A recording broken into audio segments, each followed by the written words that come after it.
woman. Whoa, man. It's Niles Young, y'all. Hi, everybody. Hey, everybody. It's Niles Young. Hi. Yeah, that was me back in 2003 with CKNY. And we were a really great tag team. Except we were green as goose shit. And we were a couple of J-Brons. We didn't know. We didn't know what we were doing. Yeah, we didn't know for sure. I absolutely missed having my finger on the pulse of what was wrestling at that point. I was just kind of observing more than anything, and like being a spectator in my own career, not really an intentional creator. And I don't think we had much choice. You know what I mean? I think our job was to kind of be sponges and do whatever we were told and just take it all in, you know. And we were. I was just talking to Vito Tomaselli about this 2 days ago, but you know, not to pat ourselves on the back, but we were a part of an important part of wrestling as it was happening, like the indie sort of boom back then, and like we were involved in it. I mean, we might have been in on the ground floor of it, and you know, just trainees and graduates of the school at the time, but you know, it was big stuff. You know what? We thinking back on it now, we should have got better gear. We totally should have got better gear. The gear stunk. And you know, but we were losers with really no money. Like, you know, I was a college student who worked like at a beer distributor on weekends. I don't remember what you did in like 02. I worked at Ultrazone, dude. I worked the whole time. The whole time I worked at Ultrazone. Probably making $7.75 an hour. $14 an hour, bro. My sister is a manager there now. Still, I mean, she's been working there for you know, Jess, right? Yeah, of course. But I'm just thinking, I would have thought for sure that place would have shut down. No, it's doing better than it's done in a really long time. Holy crap! I mean, good for her. That's cool. So that she's like, you know, running the joint. Yeah, I think she's got one foot in the door, one foot out. She's got a day job and stuff. I got you. I got you. Oh, yeah. Well, people only got so much time to spread on a job that's kind of an arcade hobby thing. For sure. Yeah, I didn't know if it was more of a full-time gig or not, but I can't imagine, even if it was, that it you know, was something to brag about, or no, I mean something that's really preparing you for retirement. You know what I mean? Right. There's a pension. Yeah, I feel like the 401k at the laser tag joint's not great. Yeah. I was just trying to think of something, and I was like, you know what? I'll just leave this one alone. I don't need to come up with a joke. Who cares? But it was always cool. It was always cool. Like, it was a job I had when I was in high school, and it was like it was something. You know, a lot of people were like, "Oh yeah, I got a job. I work at Burger King or like Wendy's or something." It wasn't a fast food job, and I liked that more. And it was also like, I have to say, back then I was uncool at school for sure. Like, no girls at school liked me. But when I went to Ultrazone, I was like the hot guy that worked at Ultrazone. Like, somehow I started coming out of my nerd shell while I was there, and I started like. You know, like where you would have to do the briefings part, where you just have to stand and talk in front of the groups of strangers and tell them, explain to them how to play the game. That's kind of like what got me into like being a performer in front of people. Like I was it kind of like shook my stage fright out of me. You know? Yeah, it's public speaking. Yeah, I mean, it was a form of public speaking at a very young age, and I could just see that like you were like TV, like TGIF sitcom, like hot guy character. You know what I mean? Like when you came to the screen, all the girls hooted and hollered. You know what I mean? Like that. That's the level what we used to call the rat pop. Yes. Yeah.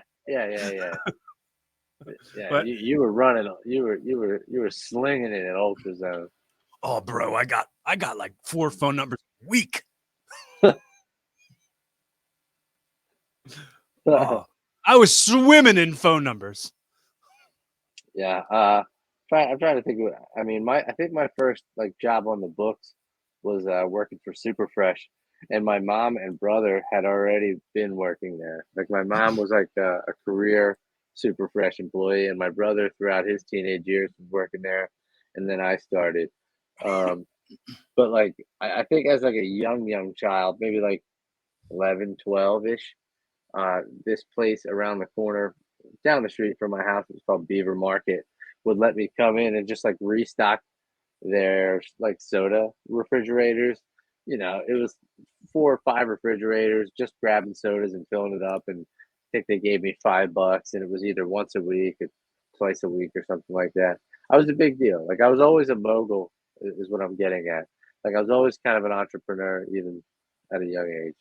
Excuse But me, when you work at Beaver Market stocking sodas and you drop one, what do you say? oh damn. Oh Oh, damn!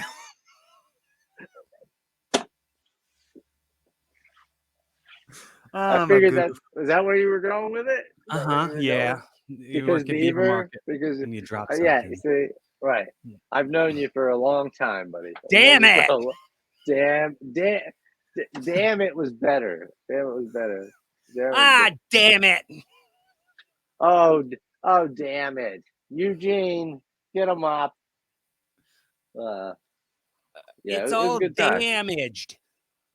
Yeah, and then Super Fresh was a good time. I was a cart boy, bagger. You know, had to clean up all the messes. That utility clerk, whatever they called it back then. Mm-hmm. And then, yeah, and then I became a big deal tagging with you in college, and then we made $1 million. Yeah, we were on TV every week. We were raking it Dude, in. that I was part's getting part's double not the amount bullshit. of phone numbers at that point. That's the part about being on TV. Not perhaps not every week, but like maybe once a Yeah. month or so. Mm. What that part's not bullshit, because Right. we were on public access television at least once a month, depending on And if our match got onto fake UTV or not. yeah, we were enhancement talent for sure. Oh yeah, we were a big deal. Like we were already in the ring, you know, when somebody else's music was playing. You know what I mean? I think the most over thing we ever did when we were a team was when we dressed as DJ. When we both I think for I still think the the most crowd. over thing was when we Yeah, both fit into DJ's gear. I mean, how absurd was it that we did even? And I think fortunately it's because that gear was made like too big for him. You know what I mean? You remember that like first set of that blue Grimace, whatever color gear that Mhm. he had? It was like a trash bag on him. So I guess that's Like how both it of was us like were able it to was get like in it. remember when in gym class when you take the parachute and you'd whoa. Yeah. Yeah. It was like that. The Yeah. rainbow parachute gear. Yeah. Yeah. And then they throw the No, beach ball inside of it, and then the beach ball starts getting on the. Oh, I don't it think, was a but fun time. I mean, if you think about it though, were there a lot of other occasions where we even really attempted anything like that, or were given the green light or the ball to sort of run with, you know, an Well, idea?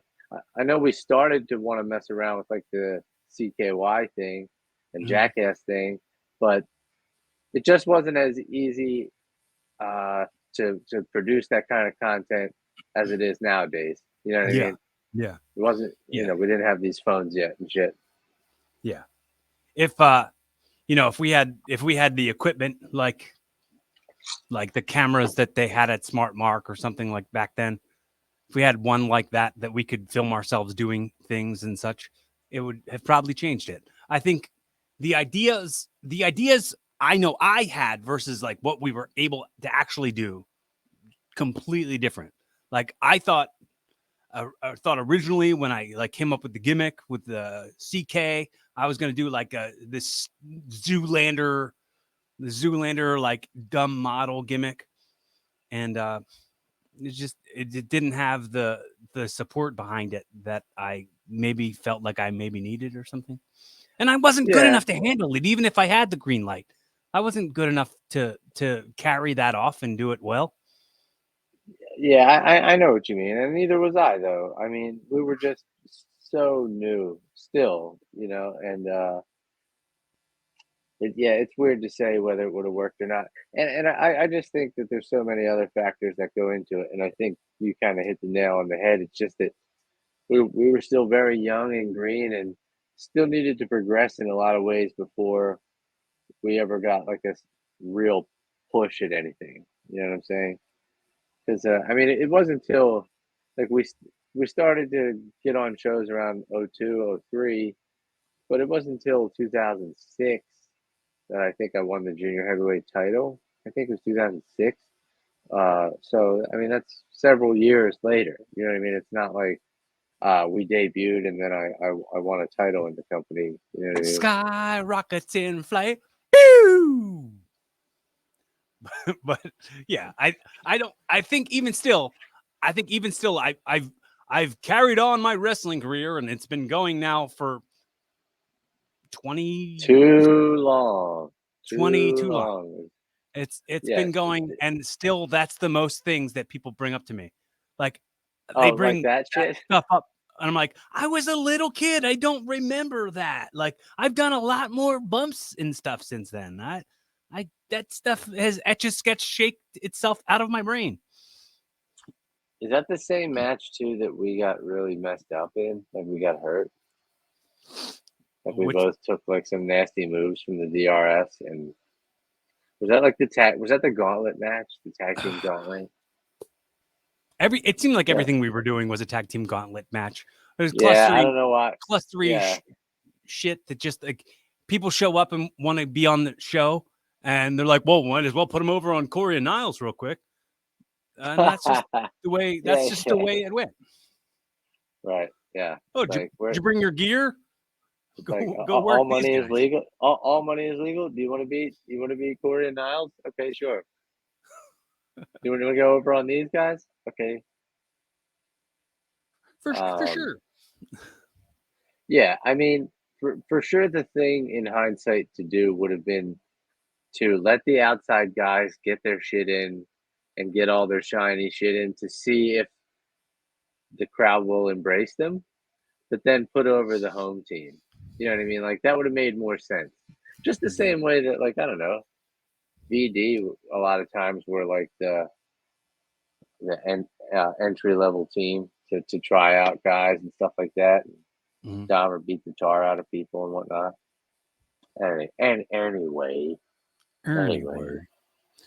Anyway, we once upon a time we were kids and we healed a lot faster than we do now. I know that. Mm-hmm. Well, I mean, I'm not somebody who walks around in constant pain and complaining.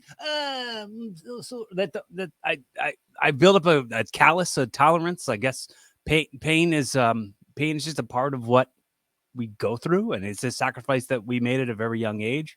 That Yeah. I don't like struggle with it. It's not something that. Oh man, I'm not healed from this injury. It's just like, all right, well, tape it up, keep moving. This Got to do. hurts. This hurts sometimes. Yeah, I mean, I'm sure Danielle would tell you otherwise, but like I try not to bitch about it too much. But I'm stiff a lot. Going from sitting for a while to standing, it takes me a second to kind of loosen up and get going. But a lot of it truly is just from, again, poor fitness, not stretching enough, never being allergic to yoga my whole life. Stuff like that I'm sure I would really benefit from, and like just doing more stretching and more athletic sort of rehabilitation and sports medicine type stuff. Medicine-y. Medicine type stuff. But yeah, I don't know. Yeah, so where do you stand on like Gay marriage? no, I'll ask you about that later. No, I knew you weren't going to say that. I knew. I mean, Where do you stand on like regrets that you might have regarding your career and your and stuff like that. Do you like dwell at all about things like that, or do you not at all? I have. There's been I have, and I mean, I would say for sure since retiring from wrestling, which was 2016, there's been plenty of times from then till now that I've kind of had moments where I'm like, man, that's maybe I should, I wish I maybe stuck it out, or certainly in hindsight, things that I wish I would have decisions I would have made differently while I still was competing, or if you want to call it competing, performing.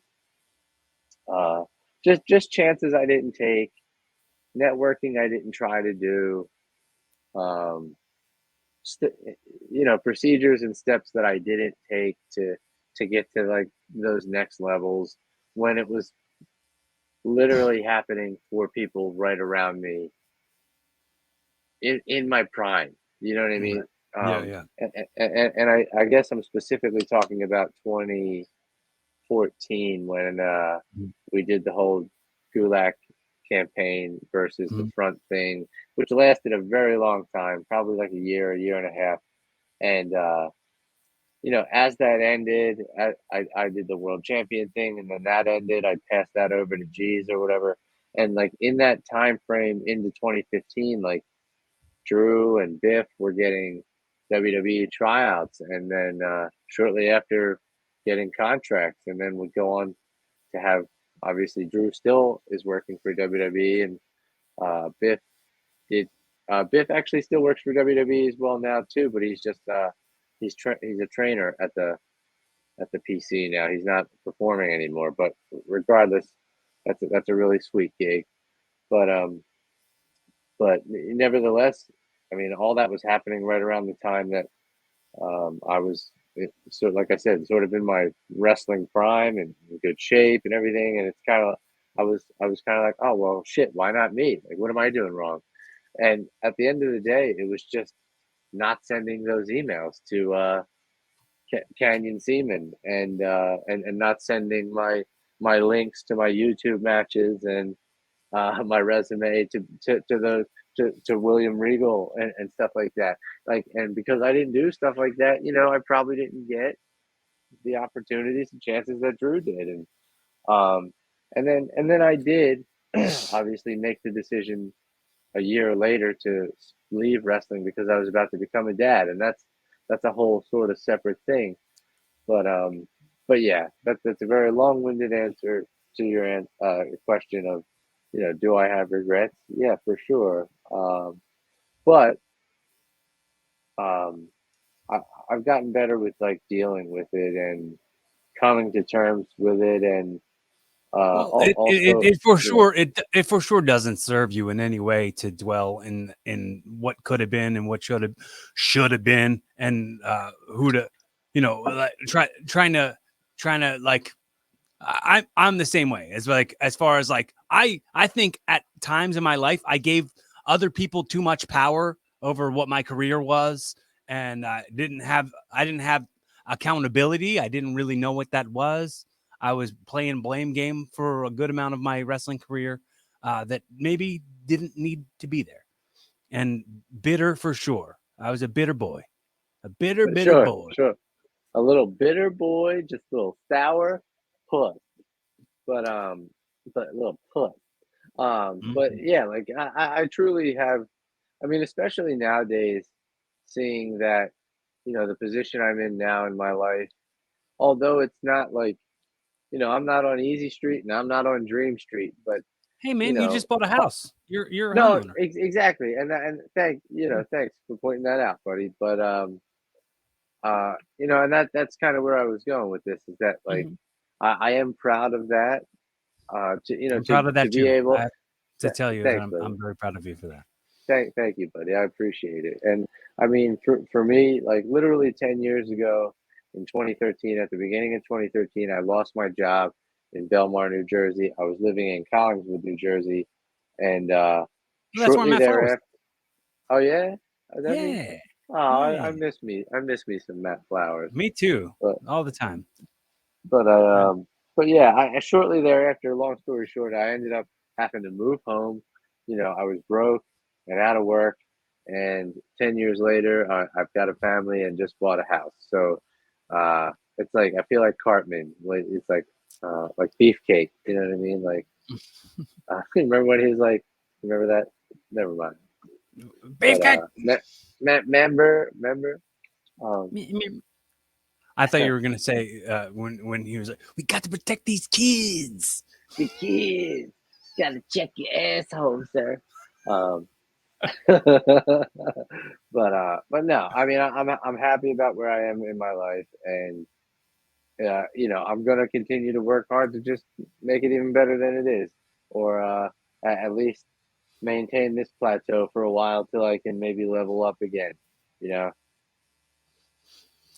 It's a funny thought sometimes when I talk about with friends who maybe aren't as familiar with how far I've gone in this wrestling thing or how long I've been at it. But I'm like, all of my friends are out of it. None of my friends are in wrestling anymore. I'm the only one of my like close friends who I believe still does it. Because Sure. Yeah. you and Rich and Matt all got out. Do you Who else? think?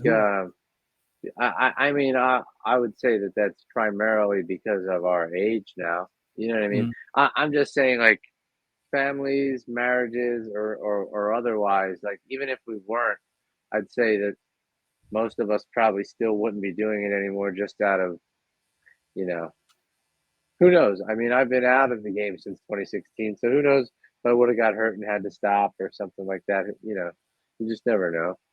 But what do you think? Do you have a time limit, you think, for I yourself? I don't Are you I really are you setting a clock or not really? I'm dude I'm 6 months away from turning 40. I don't have a timeline of walking away. I mean Eddie's still doing it. Um, so that kind of inspires me a little bit to keep going. Uh, the uh, I could see like let me knock on wood here. I've been very, very super fortunate over the last 20 years that I've been in this game that I have not had any major injuries. I've never hurt anybody. I've never gotten to a point where I was too injured to stay in it. Like I never. I mean, Right. I I uh I did the whole like I want to step away from it. I did that in 2018. I stepped away for a month. Like I was like, oh, you know what? I'm gonna finish out the summer and then I'm done taking bookings. And then another booking came along and I took it. So Yeah.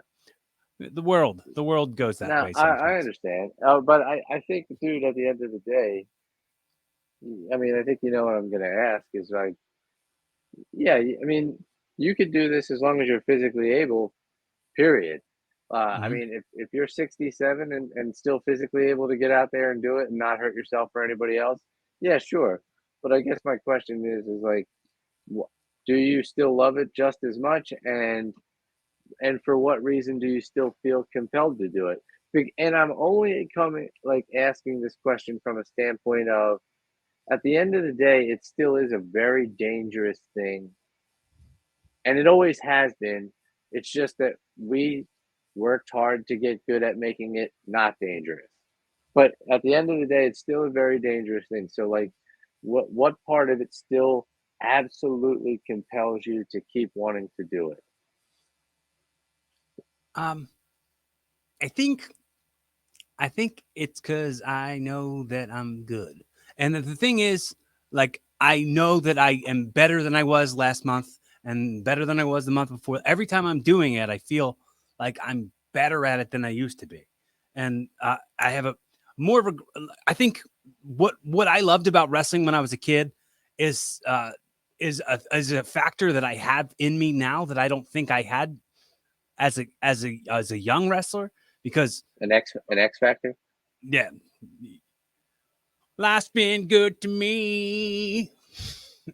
I was But singing you said, Uncle yeah, Cracker. but you're saying like you have like something in you that you didn't as a youngster, something. Yeah, Yeah, I mean, it's 20 years experience and the comfort of calling things on the fly and being able to rebound if something goes wrong and be comfortable to shoot a promo on the fly for 10 minutes if you need to in the ring.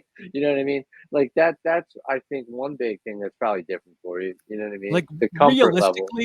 realistically, for a really long time, I could look if I look back on the career that I've had, and I could go, would I have paid money to see me wrestle as a fan? Would I have paid to come see me as a wrestler for a good amount of my tenure in wrestling? Maybe I don't think I would.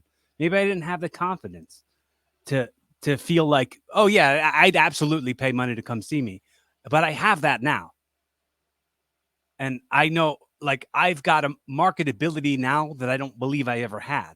Like, and Mm, I felt like the believability of like when you would watch wrestling in the 90s or whatever, compared to when you watch wrestling now.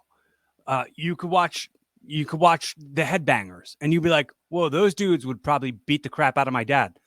You watch the Young Bucks now and you'd be like, yeah, I could beat the crap out of those guys. Like, so like it's a factor of believability that I don't think I yeah, yeah, had. But now yeah. I know I do. I sure, and I mean, at the end of the day, well, no, not even that. I just mean it.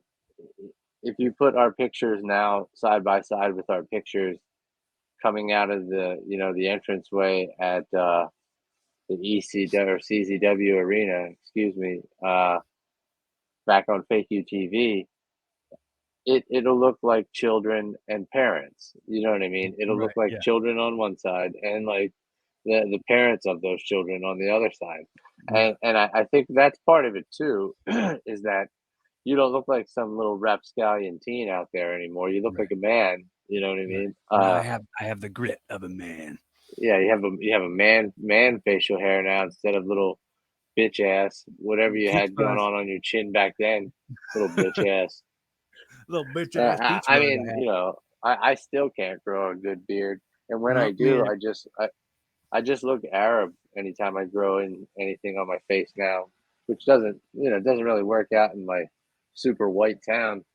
Doesn't really people don't like that so much, but There's but a so lot of so but so what you're saying though is because you feel you're better than you ever have been, um, that if you were to stop, you would have more to give still, and that I mean also to the audience is missing out on the best version of you in a lot of ways, but still, it's and I'm not. This isn't a dig in any way, but you understand. I think that it's like a very narcissistic way to think.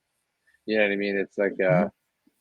it's a very inward sort of me worrying about that sort of thing instead of just maybe also acknowledging that uh, for your safety or anything like that or your future or whatever you want to apply, it might be a good thing to consider stopping soon, like two I years say two I'm years I'm 3 years, put a limit on it, you know what I mean? I'm very pleased with the fact that I get to shepherd the next generations. I love that I get to like show young wrestlers or even wrestlers who are in it less time than me like what being over is like. I really like that.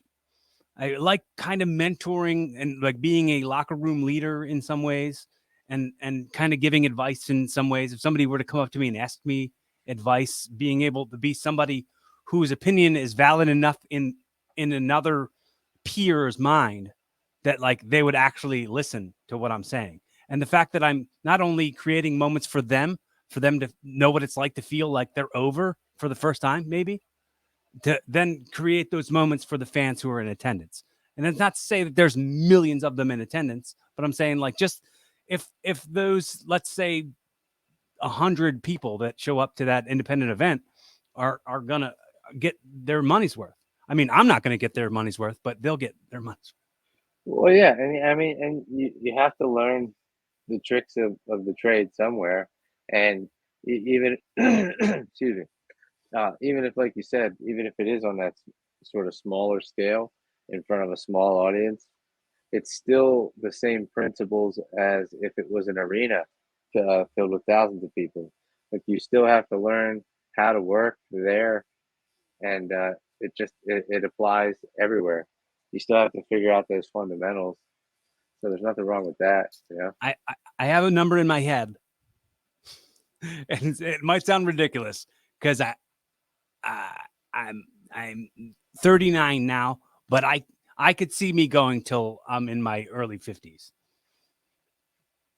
I mean, it's like you said, it could be hubris, you know what I mean? It could be arrogance, could be selfish, could be some sort of self-serving, holding my own ladder up. But if it ever gets to a point in the next 10 years where it's not fun anymore, I'm gonna not do it. If there's nothing As for you, me. let me ask you this. I mean, sorry about clearing my throat so much. Um, as you were to progress in wrestling throughout your 40s and as you approach 50, what, are you still under the assumption that something could happen at that age, or you most likely understand that at in your mid 40s, these companies aren't looking to sign guys like that anymore. I mean, unless of course, you've left a legacy like CM Punk, because he's probably in his, I don't know, early 40s, mid 40s. You know what I mean? Yeah. Um, I guess I'm just trying to keep it all in perspective. And so, if you were to do that and do your 50s, do you see yourself still doing podcasting, comedy, and everything else Oh at the yeah, same all the time? everything. I don't plan on stopping any of the things that I do. Like I think everything serves everything else. Like I I think I've said this to you before, but I feel like if somebody sees me on a wrestling show and they hear that I have a podcast, and then they go, "Oh, well, let me listen to his podcast." Oh, they hear on the podcast that I do comedy. Oh, let's go check out his comedy. And then everything serves everything. Oh, he acts. Look at all the acting credits that he's got. Somebody discovers that, and then they go, "Oh, well, he has a podcast. Oh, he's also a pro wrestler." Like all those things in a circle are leading to me um, showing somebody something they didn't know that they needed in their life. And if you know if I continue just the podcast and doing comedy and step away from wrestling, you can't take away the fact that I'm a wrestler. Like even though I'm a former wrestler, just kind of like the Marines thing. Like when you're a Marine, you're always a Marine. It's like that for me for wrestling. Just like when you're a jet till the end, right? Or Mm-hmm. whatever it is. Is Just that from West Side I think Story? I looked more like a shark though. I was Mm. more of the shark. You're a real soch. Nico Sozio. It goes so. You know what? You think you're so funny. It's so effing funny. Tell you what. Yeah. But no, I can see you. I don't see you ever. I've known you a long time. I don't foresee a time where you're ever not doing something.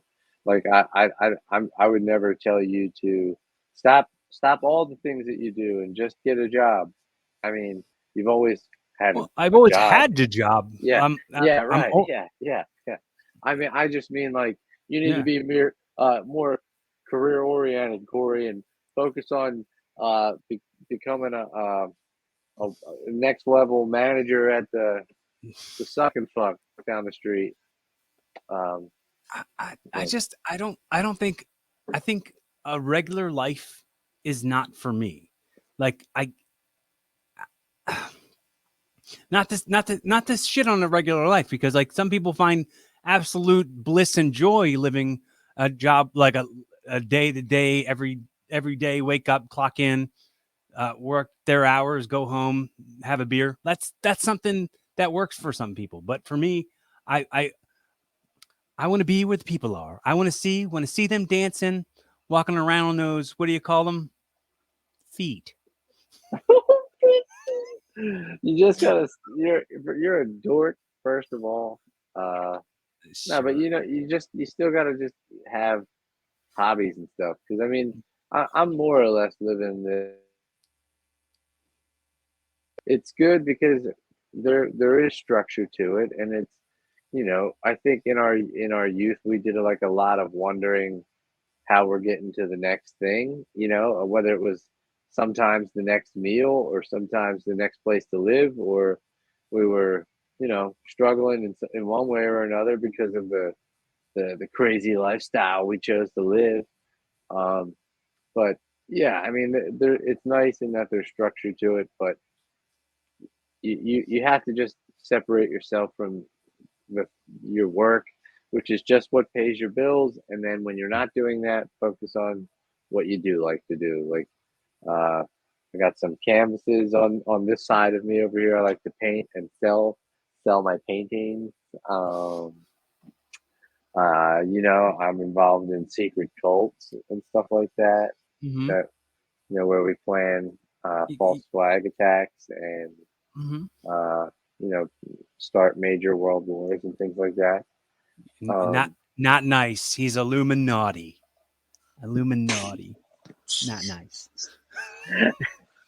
he's, you know what, you sir, you're Illuminati. That's good. That's good. I've never heard that, and I don't know if you just came up with that, but I just came up with it right now. that But is for tremendous. That for is tremendous. free to use it.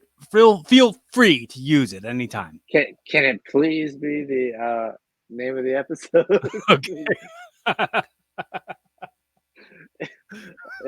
Illumine, illumine, and then hyphen naughty. Yeah, hyphenate it. Make sure you hyphenate it for people that won't be able to phonetically say it. Yeah, they'll be like, "What is Illuminati?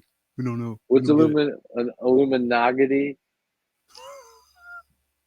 Illuminaga? it it's Not got gonna work nougat in it. anymore. Illu- it's, a, it's a nougaty crunch. Yeah, yeah. No, I mean that's good. It's a good group of guys in the Illuminati. Good group. But no, I mean, I think what I was saying was, is you got to have stuff to do. You got to have other things to look forward to between times you clock in and out and have to do work for some pyramid scheme. Yeah, I mean, Stinks. there, uh, there, there are structures set up for people to just stay on a hamster wheel and just kind of live a hamster wheel life. And I feel like I'm a goddamn. That just sounds like a jerk thing to say. No, I know what you mean. I But mean, you mean like a 30-year mortgage? Yeah, like I just got. Like you mean things like that I'm gonna have to, dude. I mean, I talked about this, earlier this week, but like I have to play the game now for till I die. I have to work well, it's until time I'm to play the game. 70. Yeah, I mean, hang on, wait a second. Down, down, down. Time to play the game. Down. Anyway, anyway. I truly thought you were going to come back into the frame and spit water all over the place. Now this is my new house. I can't do that here. This isn't a rental Can't go property. around spitting water in the new house. What are you gonna spit water on my action figures? No, but I mean, back to what you were saying. No, I got to play the game now until I can hopefully retire. And the key word there is hopefully.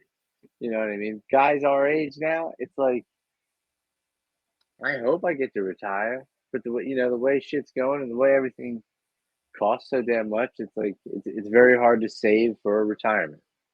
You know, so Do but you just miss understand being, what's that? What's that? do you miss being a long-haired man? Yeah, sometimes. I don't know that I ever wore it as well as some. You know what I mean? Like somebody like yourself, truly. Like I don't think long hair ever looked uh natural on me. I think it, I wore it, I rocked it. There was times it looked cool. I just don't think it ever was really natural looking on me. And and now I can't do it anymore because I'm getting all thin up front here, and Mm. it's bullshit. I'm not really dealing with it well. Starting to get some gray speckles in here. Oh, This is. does it hurt your I thought I feelings? was not gonna. What? Does it hurt your feelings though? It truly Yeah. does. Do you stay all Yeah. up No. I in your mean, own brain it about it? sucks.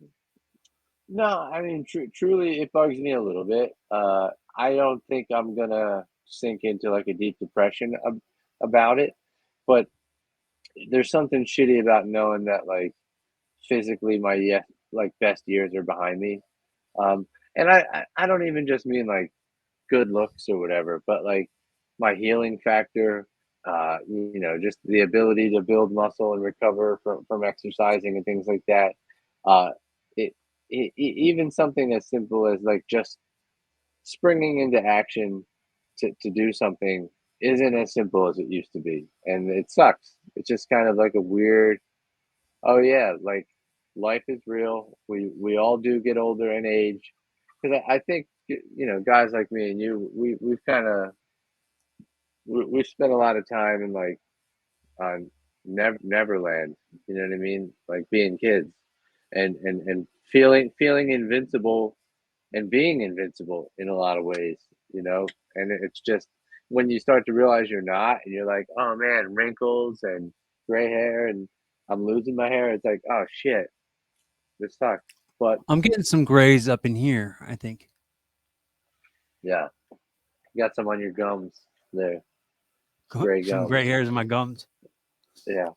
No, I mean, But but it's you just got to kind of accept it and not let it ruin your day. It is what it is. And at the end of the day, I think me and you are doing better than most. So it's like nothing to cry about. well, like I think I look at like gray hairs and balding and all that stuff as sort of like a badge. You earned that shit. I I I made it. I lived. I'm still here. look how good I look. I'm I'm a still silver alive. See? fox. Yeah. I I just I did I think when this starts going gray, I'll just own it and keep it gray. I'm fine. I'll be fine with it. There, I think I get some grays up here and there, but I mean, I've been incredibly fortunate. I have nothing to complain about really, um, and I'm so grateful. I'm so grateful that I don't have I don't have I feel like I don't have time to be upset about that kind of stuff. So maybe by me not getting upset about it, it's preventing it from happening. And maybe that's what's like keeping me young looking because I'm not doing anything Yeah. extra. Yeah. I'm I not mean, doing anything extra special for skincare or anything. you've always been easygoing, and a carefree kind of spirit. So I mean, I think that has something to do with it. Oh, what a You're like a looker! free bird. What a You're a look! free bird. You've always been like Oh, a little fairy, handsome uh, monster. just a little cutie pie, a little cutie patootie.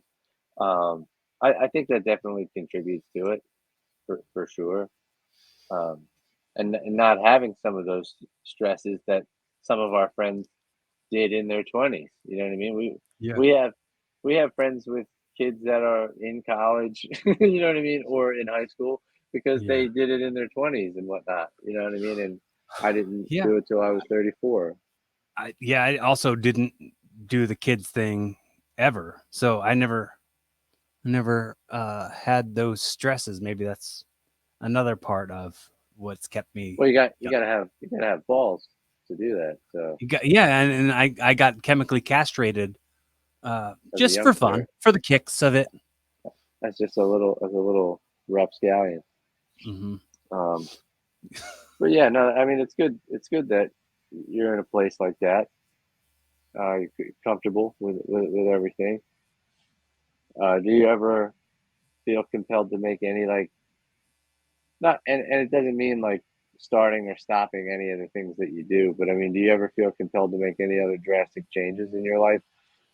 Whether it's a job change, whether you maybe want to move somewhere. Like, I mean, I already hate it, but like, it just seems like the thing to do now is everybody's fucking moving to Austin because like that's the goddamn comedy hub of America now because of the You know, mothership, and do you know that it's Mark works so there, right? gay, dude. Mark works. Oh, he Mark works at the Callbacher. mothership. He works at the mothership. Yeah, Nice, yeah. nice. He probably like can't get enough of it. Like, and Oh, he probably loves it. use it. He He probably he uses that to would try to love get it. so much puss. No, yeah, right, exactly. Like he would love that so much. Yeah, yeah. Congratulations, Mark. And I'm sure that's getting you so much trim down there, dude. Working at the mothership, being a bartender there, you're probably cleaning up on the puss. I'm sure of it. But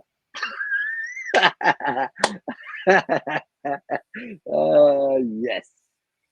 But Uh, no, it just makes my penis so soft that like everybody's going there. It's like, oh, Joe Rogan, oh, it's Kill Tony, oh. Yeah, I I gay. I would truly. I'd love to be in that environment.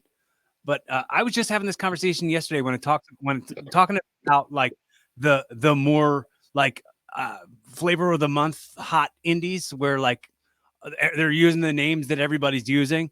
When when you go there and you're competing with all of the fireworks show, and you're not quite the fireworks show that these high flyers are, and you're not doing 19 shining wizards per match, no knee slaps like that. That's what they do. I'm not that. I'm good at what I do, and I know that that's my lane.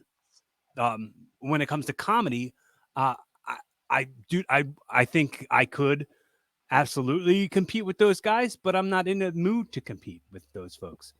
Um, Sure, I I sure. I wanna do kind of my own thing, and for sure, like when it comes to relocating, like I've lived in Philly and the suburbs, Buck County, my entire life, so I do think about going other places and seeing what living there is like, and just kind of observing a different culture besides the one I'm in. So I guess if you want to call Yeah, those drastic changes or whatever, yeah, I do have yeah, that yeah, on the yeah. level.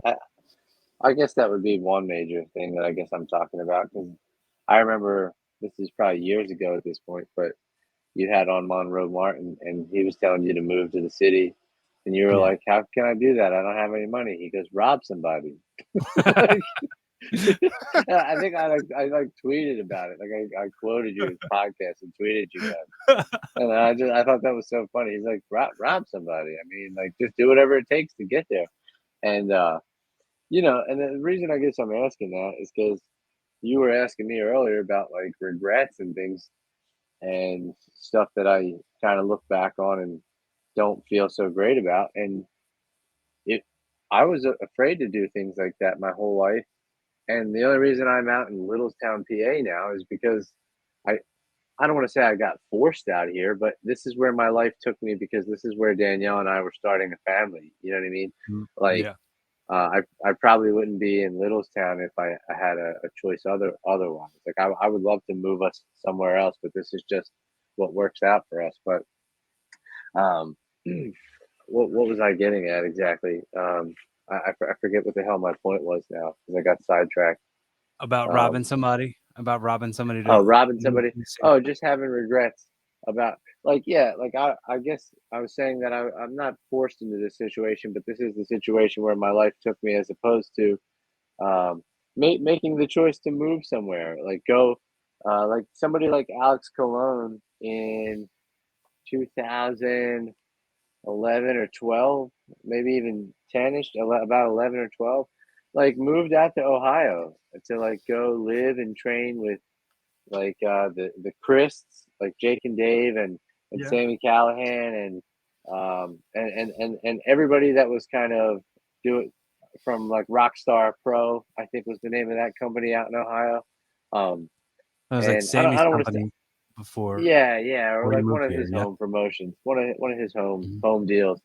But like, I don't want to say it changed his career, but it changed his trajectory for sure. Because I mean, he was training with better people, he was working harder, he was getting better gear. So like when he actually came back to New Jersey, it was a big deal. It was like this new and improved Alex Cologne. Uh, my point being is that, like, you got to take a chance on yourself. You got to step outside your comfort zone. You got to maybe be willing to move 13 hours away for however long it takes. And now he has a life out there. He lives out there. He's got a family out there. Um, Mhm. and good for him. And shout out to Alex Cologne. Who? He's a I don't good know. buddy. I don't know who that is. No, I'm kidding. Of course, I know who Alex is. Um, No, we're. but Uh, but yeah, he no, was somebody we were talking about I him coming on here and stuff yeah, before. I'm sure he would. I'm sure he would. Yeah, You just yeah. gotta wrangle him. Just gotta be like, hey, come over here, talk in No, here. it's not just him. It's gonna have to be that some of the onus on that has to go on me as well. Because like I can let time go by. Like we'll have a conversation and be like, let's do it. And he's like, yeah, let's. And I'm like, how about this date? And then like that date comes and goes, and I never follow back up again. So I'll take some of that. Yeah, I mean that's a big part of all this. And I think one of the big reasons that I stopped giving a shit about really podcasting, or my own anyway, my own, like, and wanting to do it or trying to do it on any sort of schedule, was it just got to be too much trying to be my own producer and graphic artist and editor and everything else, when booker and everything else. It's just it's more work than I was willing to do for the attention I was getting, or whatever. Yeah, the juice is not worth the squeeze. Hey, that's the theme of the week. The reason I'm so excited you said that is because, like, that was the big point. That's what Vito Tomaselli thinks. Like, that's his whole sort of mantra right now. Is like, is the juice worth the squeeze? Not really. And, like, it's kind of as it pertains to everything. Mm-hmm. But it's truly up to you, though. Like, I think that's what we're getting to, is that, like, is the juice worth the squeeze? It depends. It depends on your outlook. Is this or that worth doing? Well, For Jeff, this. let's realistically, let's say, okay, I started doing this show. I started doing this show 2017. So I've been at this for 6 years or whatever, however long that is. Uh, 7 years maybe. I'm I'm not I'm not I'm not swimming in listeners. Like I don't have a subscriber base that's out of this world. But I know for me, I have to continue putting this out because um like it's like encoded in my genetics somehow that like whether it's now or it's 10 years after I'm gone, these kind of conversations I want to like be on the record and sort of like be in quote unquote legacy in a way. Like sort of like I'm feeling like as much as I fall off a lot too. Like I'll go weeks without doing a show.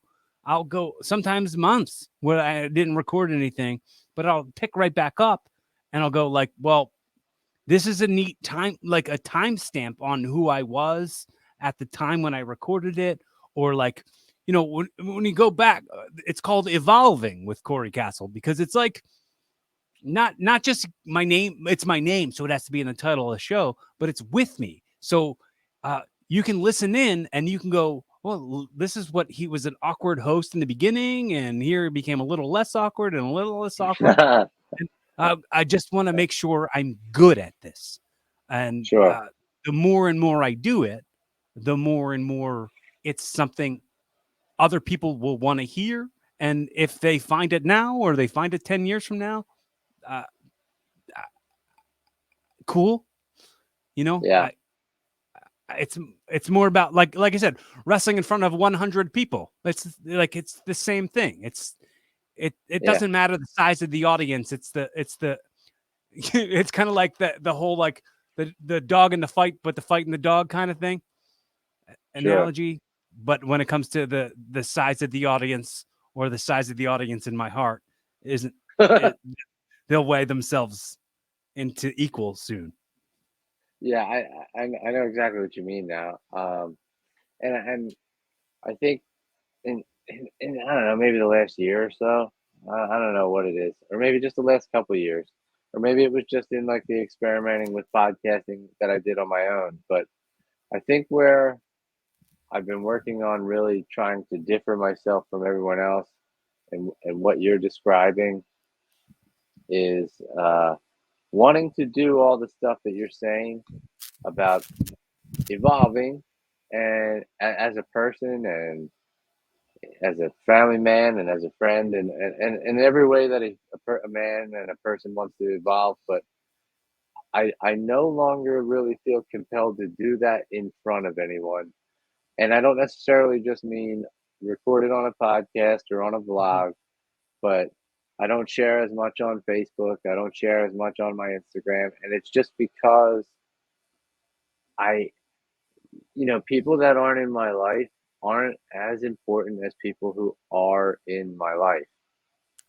It's You just as know, simple as that. you And know we what? all live like this weird delusional life that we think that all these people are in our life and they're not in our lives. You know what I mean? What are you gonna Mhm. say? I think that part of us being public figures in a way, we always had a big look at me hole, and Big time. maybe yours now got filled with your son looking at you and your family and providing a good example for them instead of an example for people who aren't going to really hold on to the image of that example. Exactly. Exactly. I mean, that's a very good way to put it. Um, because all the attention from social media and whether it was for wrestling or any reason, but I mean specifically wrestling, that is and will always be a fleeting feeling. It's a Yeah, very brief connection, and it's for moments, it's for minutes, and then it's gone. You know what I mean? And it's like crop I was dusting. even, yeah, yeah. But Hmm. just for that was Michael Winslow. He just showed up to do some Uh-huh. sound Hmm. effects and then left, Hmm. and then he left my room. But Uh-huh. but no, so I was just talking with somebody else about that, about how your children, like, you can spend time with them, but there's only certain ways to spend time with them where they're truly logging that time with you. Like, you can sit on the couch and watch a movie together, but they're not that's not registering as time with you the same way that, like, maybe fishing together or having a baseball catch does. Because then you're actually interacting with me. We're not just staring at a screen together. You know what I mean? It's just really important to to log that time. I feel like with with with people in your life and that actually care about you and love you and would die for you, and not people that are just going to retweet you or whatever, you know. Yeah, well, the thing is, I don't post much ever anymore about anything on any social media for the most part. Like here and there, I'll put jokes on Twitter, but none of them ever get retweeted. Nobody follows me. They don't like. It's really just for my own entertainment. Just like me, kind of doing this. It's like if people are paying attention, cool. But if not, whatevs. Like it's for Yeah. me. It's got. I was doing this joke on stage at an open mic once, and I said, like, like when you go to a funeral and you see people crying, and you ask them what their relationship was with the person who died, and they like don't even know them. They're just crying because everyone else around them is crying. Yeah, Uh, yeah. or like then they're thinking about like their own mortality and stuff. Like, no, why I'm doing this isn't for you guys. It's for me. I I Right, I have a hole that I've got to fill on my own. If you right. guys want to participate in that, neat. I hope that it helps you or adds some value to your life if that's what you're looking for. But if you're not going to look for it, I'm gonna still do it. That's why I have the drum. I'm gonna beat my drum the way I beat it, and that's consistent. Like Yeah, that's what the drum represents in my podcast. And when I walk to the ring, I bring the drum with me. It's sacred. It's ceremonial to me. when it comes to Sure. like what I do in the wrestling ring and what I do on these microphones, when I do stuff, it feels more sacred to me. Like this has gotta come out of my body for some consumption, and I don't know who's gonna consume it or what. But if this falls on the ears of somebody who needs to hear any of the perspectives that I have, coming from somebody who's unlike anybody else you've ever met, because we're all our unique fingerprints. So, how many other pro wrestling comedian, podcaster, brain surgery survivors are there? I think there's 3. No, I'm just kidding. I'm just kidding. No, no, I Right. can't imagine that. I can't imagine that there are many, if any, others. I think you're the only one of those. But I think that the fact that you have that and you feel that way, and that's the reason that you do this is great. Uh, because I I would say you're one of a few, if not the only person I've ever met who does kind of just do those things because you need to, and not because uh, you really feel like you need that acceptance from strangers. That you're just doing it, and you're doing it, take it or leave it. You know what I mean? Like, hey, take it or leave it. I'm doing my art. Whether it's wrestling, comedy, or podcasting. If you want to download, great. If you want to clap and cheer and participate, great. And if you don't, that's fine too. But yeah, no, I'm just saying there's very few people that I don't know I've met that do it that way or feel that way. I think we've talked about how phony I think it feels to say, like, please like and subscribe and follow and make sure, like, all that stuff sounds like too on trend, and that's not really. I'm not. I'm not one who's ever really followed trends. Maybe that's why I didn't progress sooner in my wrestling career, because I never really followed trends, and I think a good amount of trends were like being buddies with promoters or Oh, for whatever. sure. I never followed that trend. I Yeah, I mean I that's always been. I'm more wanting to represent sincerity. I want connections that I make with people to be genuine, and I don't want anyone to feel like there's something in it for me, and I'm gonna use my platform to manipulate anybody. Like I certainly want to empower people, and I want to Yeah, inspire people uh, to feel free and welcome, and I want them to feel seen and heard and valid. You know, yeah, man. And what's unfortunate is just simply that that's the type of thing. I'm trying to carefully word this here, but oh, see that little demon back there? uh, Come here. Come here. What's up, man? What's up? hello. What's up, Cory? What's up, Cory? He doesn't want to talk right now, obviously. But thank He's God he got looks like his mom, huh? yeah. Because I mean, he could look like this. He could. I better hit it. I'll talk to you after. All right. All right. I don't. I don't remember what I was saying. Unfortunately, you said unfortunately something, and you're going to be careful about the You're way you good. word it. Unfortunately, you're going to pass away soon. Is what I was going to say.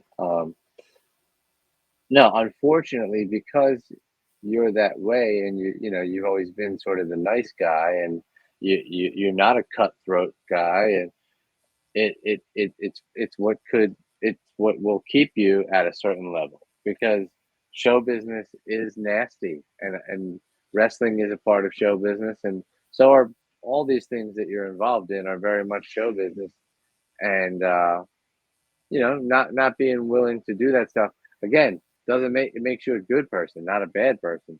It's just that those things will eat you up, kind of. But again, it really always all boils back down to why you do it, why you want to do it, why you want to keep doing things, and I think that's honorable. You know what I mean? I think that's noble and honorable to want to just Thank do things because you love them and you want to help people, and thank not you. necessarily because like I just want to be famous and I want the downloads and all that. Well, like, I mean, I want those things too, you know, like I do Sure, yeah, want the success of it. I do want the attaboys, the old pat on the back. You're doing something. Uh, of course I want those things, but that's not the driving factor. Maybe it should be. Maybe it should be more of the driving factor. But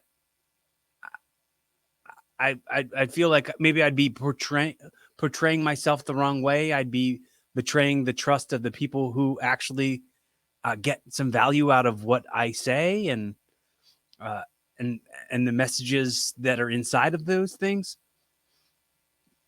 So I know what you mean. It's uh, like you feel like Maynard and Hooker with a penis. And you ever listen to the lyrics of that song? It's a Tool I've never song. heard that song. Is that it's Tool, right? Yeah, Tool song. Hooker with a penis. Yeah, Mm-hmm. you know, he talks like some the lyrics of the song are basically describing a fan coming up to him and calling him a sellout. You know what I mean? And the kid is wearing like Van 501s and Vans, and he's drinking he's taking between the things he's saying to Maynard, he's drinking a Coke. You know what I mean? Like these are what's Maynard's describing. You know what I mean? And then Maynard more or less says to him like I sold out way before you ever started calling me a sellout. Like you know what I mean? Like how do you think all this happened? And I got my songs on the radio. I sold the fuck out, asshole. Like you know what I mean? Like so Mm-hmm. you will. If you want that, you will, is my point. You know what I mean? Because Mm-hmm. everybody looks at Maynard and Tool as like these sort of outliers, rule breakers, like this sort of against the grain and trend sort of band. No, they're not. They're just like the hipster version of rock music. You know what I mean? And I like it. I like it. That's not to say I don't like it. But It's like yeah, if you want that level, you will sell out. Is the point? You know. I want it. Yeah, I'm due for some selling out. Please bring selling out to me as an opportunity. Uh, Yeah. Can somebody bring me the briefcase full of money and a weird ass contract like just one time? Bring it to yeah, me. I mean, but you have seen there are examples of people who are doing this sincerity and really like uh, doing the kind of things that I do and are successful at it. So I'm inspired. I'm Yeah. inspired to continue beating my drum, considering that it's been done. You know what I mean? There are not everybody who's successful is a shady piece of poop. No, beating your drum and your meat for sure. And your meat too. And your meat at the same time. Like a little this and a little this and then a little this and then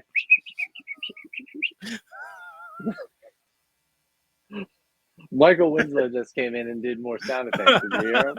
He just came Ooga. the bleeps, the creeps, and whatever he says in Spaceballs.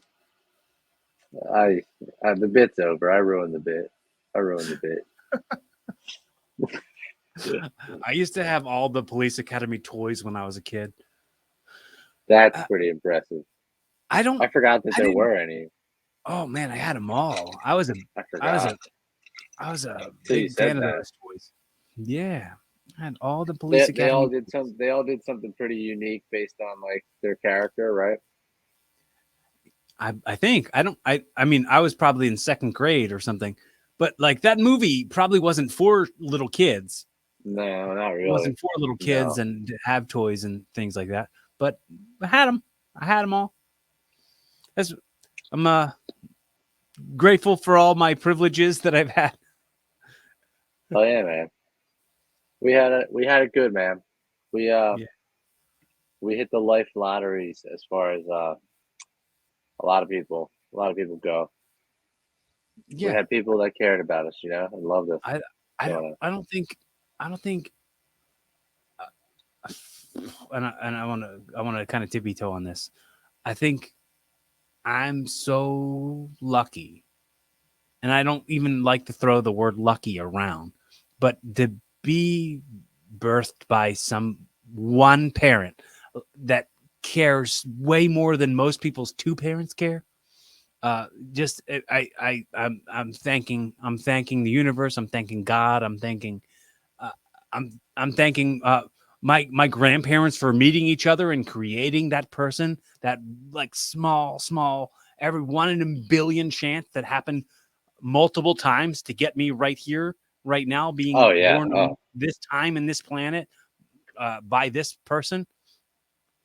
those It's chances incredible. are crazy. Yeah, I mean, those odds are wild. Like, yeah, I mean, if we start to get into like the odds that you and I even exist and found each other and are having this conversation right now, like, yeah, like it gets into that whole infinity thing. You know what I mean? And it's it'll bend your mind.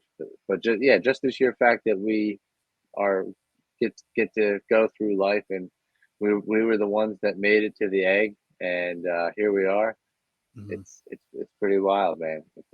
And we're just trying to in the 80 years hopefully that we're here, we're trying to like make sense of it. And probably right when you do, you're like, I turned to dust. Ah, like Avengers Endgame. Uh. What do you think happens when you die? I think we've talked about this before, but what do you I think? don't Where know. do you think your consciousness goes if it goes anywhere? Yeah, yeah. I don't know that we necessarily talked about it on here, but maybe we did in our lifetime. Um, I'd like to believe that it hopefully goes somewhere. I I think that just with my basic bullshit human understanding of physics and anatomy and things like that, whatever death is, whether you die from an accident, whether you die of a disease, whether you die of suffocation or whatever, the machine, this bio vessel breaks. You know what I mean? And then the energy has to go somewhere else. Like the heart doesn't work anymore, the brain doesn't work anymore. So your energy dissipates and it goes here, there, or the other where, and it gets absorbed into something. So, but it it's weird to think that you still have your consciousness because I mean, if what we kind of know as a human consciousness is all derived from our brain and our thoughts, if we take ourselves out of here, do you still have that same form of consciousness, or you know what I mean? Like, it's hard for me to believe that I would still have thoughts if I'm not a human being anymore. You know what I Mhm. mean? Why would afterlife thoughts be anything like life thoughts? Mhm. You know what I'm saying? Like Yeah. you don't have a brain in the afterlife. You don't have Yeah. like neurons and stuff to wait on to send a signal to my hand to do this or whatever. You know what I mean? Mhm. It's just so thoughts are different, I would imagine, in the afterlife. But I mean, what do I think happens? Chances are probably nothing. Chances are it's probably you go into the nothingness of nothing until hopefully your number gets pulled again and you get to come back as somebody else and do it again and uh you know whether what you did in your lifetime this go around determines where you possibly go in the next go around.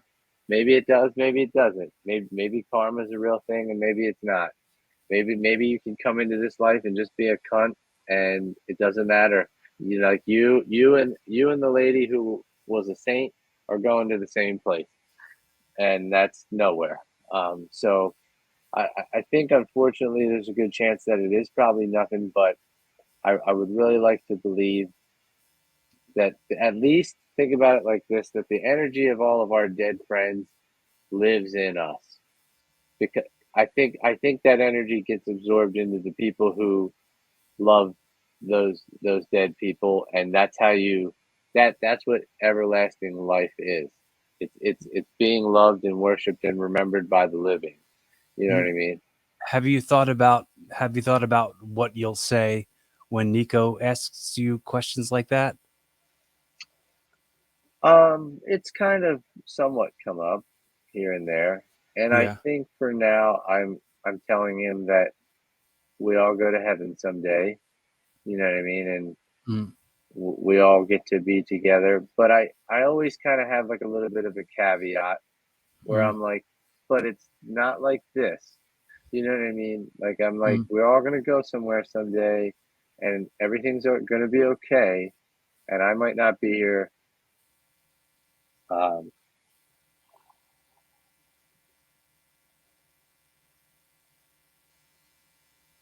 that's hard. Sorry, It's okay. sorry. It's It's, hard to say that. Like, yeah, you're dude. You're safe. You're welcome. Go ahead, and uh, take your time if you wanna take um, a second. Go ahead. no, I think I'm all right. But yeah, just that we're all gonna go somewhere someday, and we'll all be okay. But it's not gonna be like here. You know, I might not. I'm not gonna look like me. You know, you might feel me, but it's not. You're not gonna see this face anymore. You know what I mean? I'm just gonna be energy. You know what I mean? So Mhm. it's it's hard because because I feel bad sometimes that I I'm responsible for introducing somebody else into this. You know what I mean? Like it's and what like when you create life, it's ultimately going to die. You know, and it's just like knowing that I don't know somebody else has to kind of get put through the ringer that you and I have been put through and are familiar with. You know what I'm saying? Mhm. Yeah. So, did you ever talk about taking him to church and doing that type of stuff, or is it something you've No. never done? You know it's weird because like I grew up Catholic and going to church as a kid and did the whole baptism, first communion, confirmation stuff. But as my brother and I got older, we just gravitated away from it, and um, I think he and his family may still attend church, or at least some of them do anyway. And but yeah, it's just never been something that we felt was important Did you to. do Catholic school, or No, you were no, in no, no. CCD? Yeah, I did the whole CCD thing, Okay. public school at CCD. But yeah, it's just not something that we ever really felt compelled to put on him. If we weren't practicing it, we're not Mhm. going to make him practice it. But we also don't like poo poo on it or shun it or um, he's heard about God and Jesus and kind of understands what that is as much as you can at 6 years old. you know. Mhm. Um, but I mean, it's in the same family of stuff with Santa Claus and Easter bunnies, so it's not like that far out there. But but no. So I Well, mean, to answer have your question, you no. I smartened mean, him we're up not to we're not raising. kayfabe? No, Have you no, have you no. smartened him up to the work of the business? Does he still No. does he watch wrestling with you and be like, well, what's the fun now that I know it's all work? Yeah, right. It is funny sometimes when we'll be watching NXT. He'll be like, "Hey, Dad, that's your friend, right?" Like it'll be like Gacy or Gulak or somebody like that. I'm like, yeah. And he's also seen me wrestling those people, so um, Mm, it's weird. It's weird to try to explain to a little kid that we were having a fight, but it was just pretensies, and we mm, really like each other, but we're just pretending, you mhm. know. But I think he kind of gets it. He understands acting at this point. It's it's a little bit of a sport, but it's also a little bit of a show. Like we're calling some of it on the fly, but some of it is like there's like a loose structure. Like we know all the big falsies, like we know what the falsies are gonna be, but we don't know we know what the go home spot is. I miss Matt Flowers' go home spot. What was it again? The go home spot? Yeah, what was the Matt Flowers go home It spot? was like a segment he did on Wrestle Rock where he had to come up with a finish. Like Yeah, yeah. I remember the idea, but I don't remember how I knew it was something that like only a non-wrestler would come up with with a spot like that. I don't remember what it was. Right, right. Yeah, like the things that he would come up with wouldn't flow well together. You know what I mean? Like any spot we would call, the moves would segue into each other. We would be positioning a guy a certain way. Yeah, and he would just be like, "Yeah, I Headlock would drop takeover, kick. drop kick. Yeah, I would drop kick the guy and then frog splash him, and then Phoenix splash him. You know, Yeah, and then chop him really hard, and then chop him one time. But yeah, I miss the good old days. it's really cool. Like when I think about it sometimes, and I wonder if you had this thought too. When I think about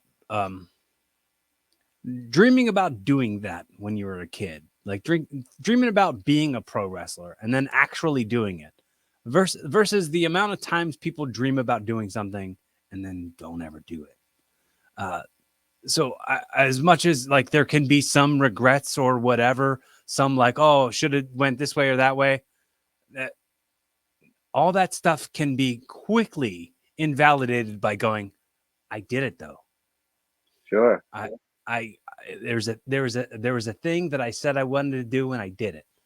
And Yeah, yeah. Like we pushed past any sort of fear or feeling of being timid about trying. And I think for me too, like so many things had to happen in a line to get me to where I was to a tryout at TCW. Whether first and foremost it had to be like my dad or like my uncle calling us one night to tell us to turn on WGTW. There's some new wrestling to check out. Okay, cool. And then like we watched it, and then come to find out that it was local. You know what I mean? Okay, great, cool. And the next step was like I was a college student at Philadelphia University. Somehow, some way, I found out Kashmir used to go there, and I think I emailed him because, like, you found email addresses back in the day and you emailed people. you just Um, guessed him off the top of your head. It yeah, must be you what just his wrestling name is. J Cashmere 69 at Hotmail or Right. something like It that. was always either Hotmail or Yahoo. Yeah, yeah, or AOL, of course, too A- back then still. AOL, Uh, yes. so yeah, and then like reaching out to him and letting him know I was a college student, and then making the connection that he was a former student there, and I was, I'm at his school now and want to try out, and him giving me his number and setting me up with a tryout shortly thereafter, and then you were there for the rest of it, like how the pieces fell into place, and I suddenly had a career in pro wrestling and looking back on it, and your path to get there was different, but we still ended up in that same place and at the same spot around the same time. Yeah. And but back to your greater point, we did it, you know for Mhm. one reason or another. We did it, and we stuck it out. And I feel like that is the one thing that even to this day, when people find out that I used to wrestle, and I'm sure for you when they find out that you still do wrestle, is people, they always have like that surprised look of like, how'd you get into that? Like they do that one, like, oh really? Like, how'd you get into that? Like, you know what I mean? Like it's they can't believe you did it either. You know what I'm saying? And it's not because like, I'm sure you've had guys do this, but when you tell them you're a pro wrestler, they like size you up. Like they look you up and down like you're a pro wrestler. And I'm like, yeah, motherfucker. Like, yeah, I'll beat your fucking ass. Like, don't get it twisted. I don't look like Batista, but I'll fuck you up, dude. But anyway, that's neither here nor there. Yeah. But yeah, I mean, my point was is people are always kind of like surprised that you did it. Like, how'd you get into that? Like that's amazing that you did that, because it's, I think they know in their head they never could. They never could even stand in front of the warehouse and read the new OSHA guidelines, let alone uh fucking get on a microphone and cut a promo in front of 300 people or something. there's a point that I make in locker rooms pretty often when I'm talking to other wrestlers, where I always talk about most of these people who come to this show have never touched a wrestling ring before. They don't know any of it. They don't know what it's like to be us in any way. So like uh, like when you stress out over like, oh man, it didn't go the way we wanted it to go. It's like, yeah, but they didn't know the way you wanted it to go either. Like that, you kind of give yourself a little bit of grace on that. Like, kind of cut yourself a little bit of slack. The the the pain that is normal for us, the pain that we're fine with dealing with, that we've put ourselves through voluntarily forever, however long we've been putting ourselves through it. None of the people who are here have any idea what that's like. And I always would say, like, the majority of these people who are coming to see pro wrestling have probably never been to a wrestling event before and already have their preconceived ideas of what's going to be what, and it's going to be fake or whatever they feel like. So it's kind of like in my code that I have with myself to kind of like change those people's minds about what their perception of this sport is going to be and what their feelings are going to be and what they're going to walk away from the show remembering the most about. Yeah, no, and I get that. I totally understand that. And I think you're right. I think a lot of certainly younger people in the business don't realize that it's really you versus the audience at any given time. It's not you versus the internet.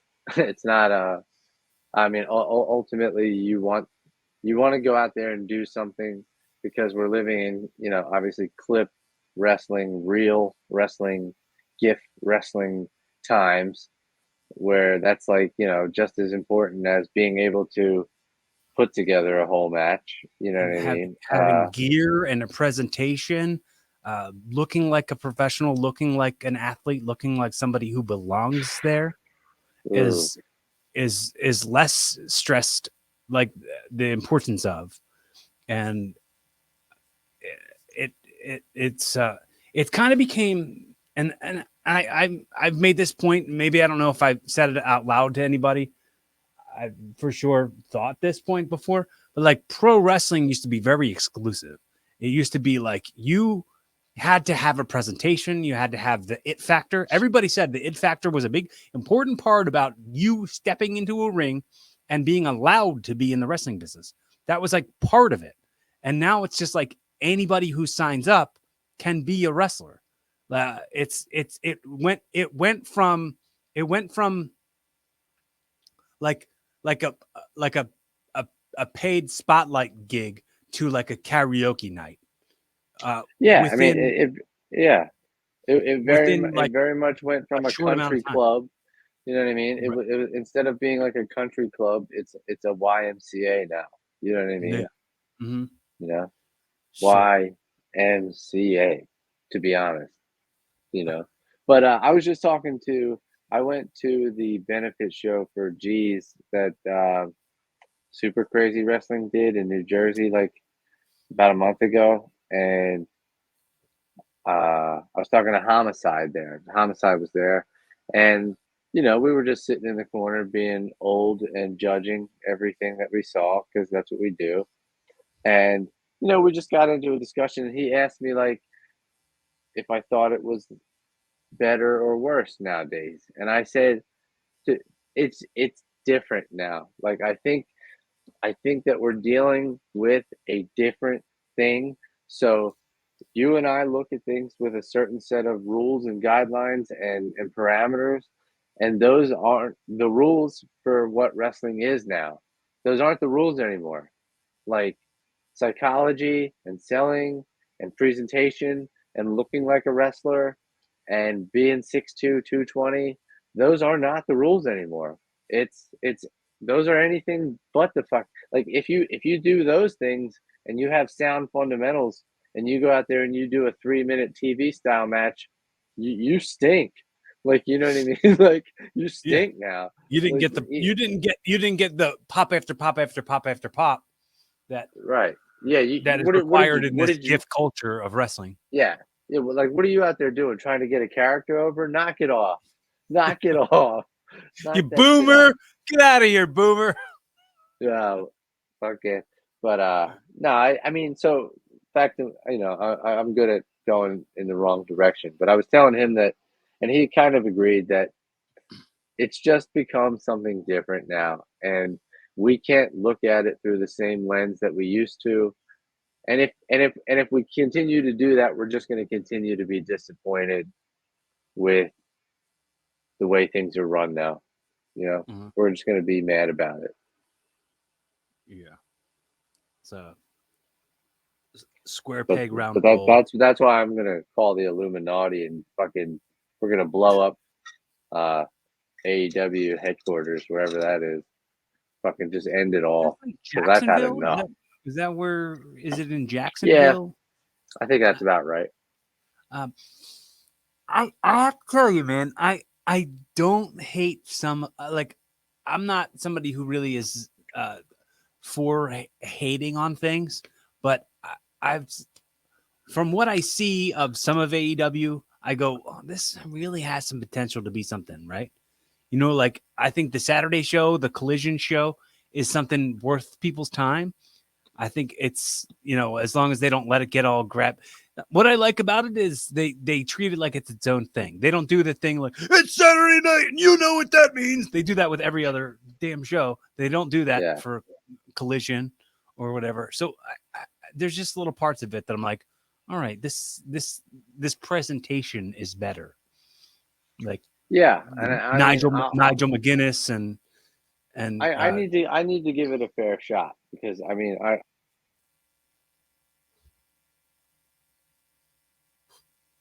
you muted, bro. can you hear me out? Yep. Yeah, my AirPods are being B words. They're Uh-huh. running out of juice.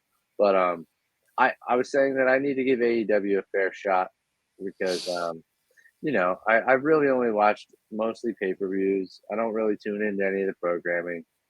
I but just from far away I can kind of see what's going on. I see a lot of clips on social media and things like that. And it just seems like a whole lot of disarray. And to me, in my whole entire lifetime, man, anything that isn't WWE, its presentation is just always somehow not on that level, man. Like nobody can kind of just get it together and have the level of professionalism and consistency as WWE. So I guess what I'm getting at is everything, no matter how deep Tony Khan's pockets are, everything will always to me just be the other. You know what I mean? It's WWE and the other, and that's great for everybody that I've ever met that is lining their pockets right now with Tony Khan's money. Like keep it up, but it stinks in my opinion. Mm-hmm. It's kind of like the XFL to the NFL. Yeah, yeah, for sure. Or the AF, Yeah, cool. whatever that other one's Or called. Canadian Football League, or one of Right. those. Yeah. They're all doing it, but I mean, I'm sure you would even agree. Everybody that we would probably like to get even a bigger push is still playing second fiddle to, the Daniel Bryans and or the Brian Danielson, whatever, um, and CM Punks of the world.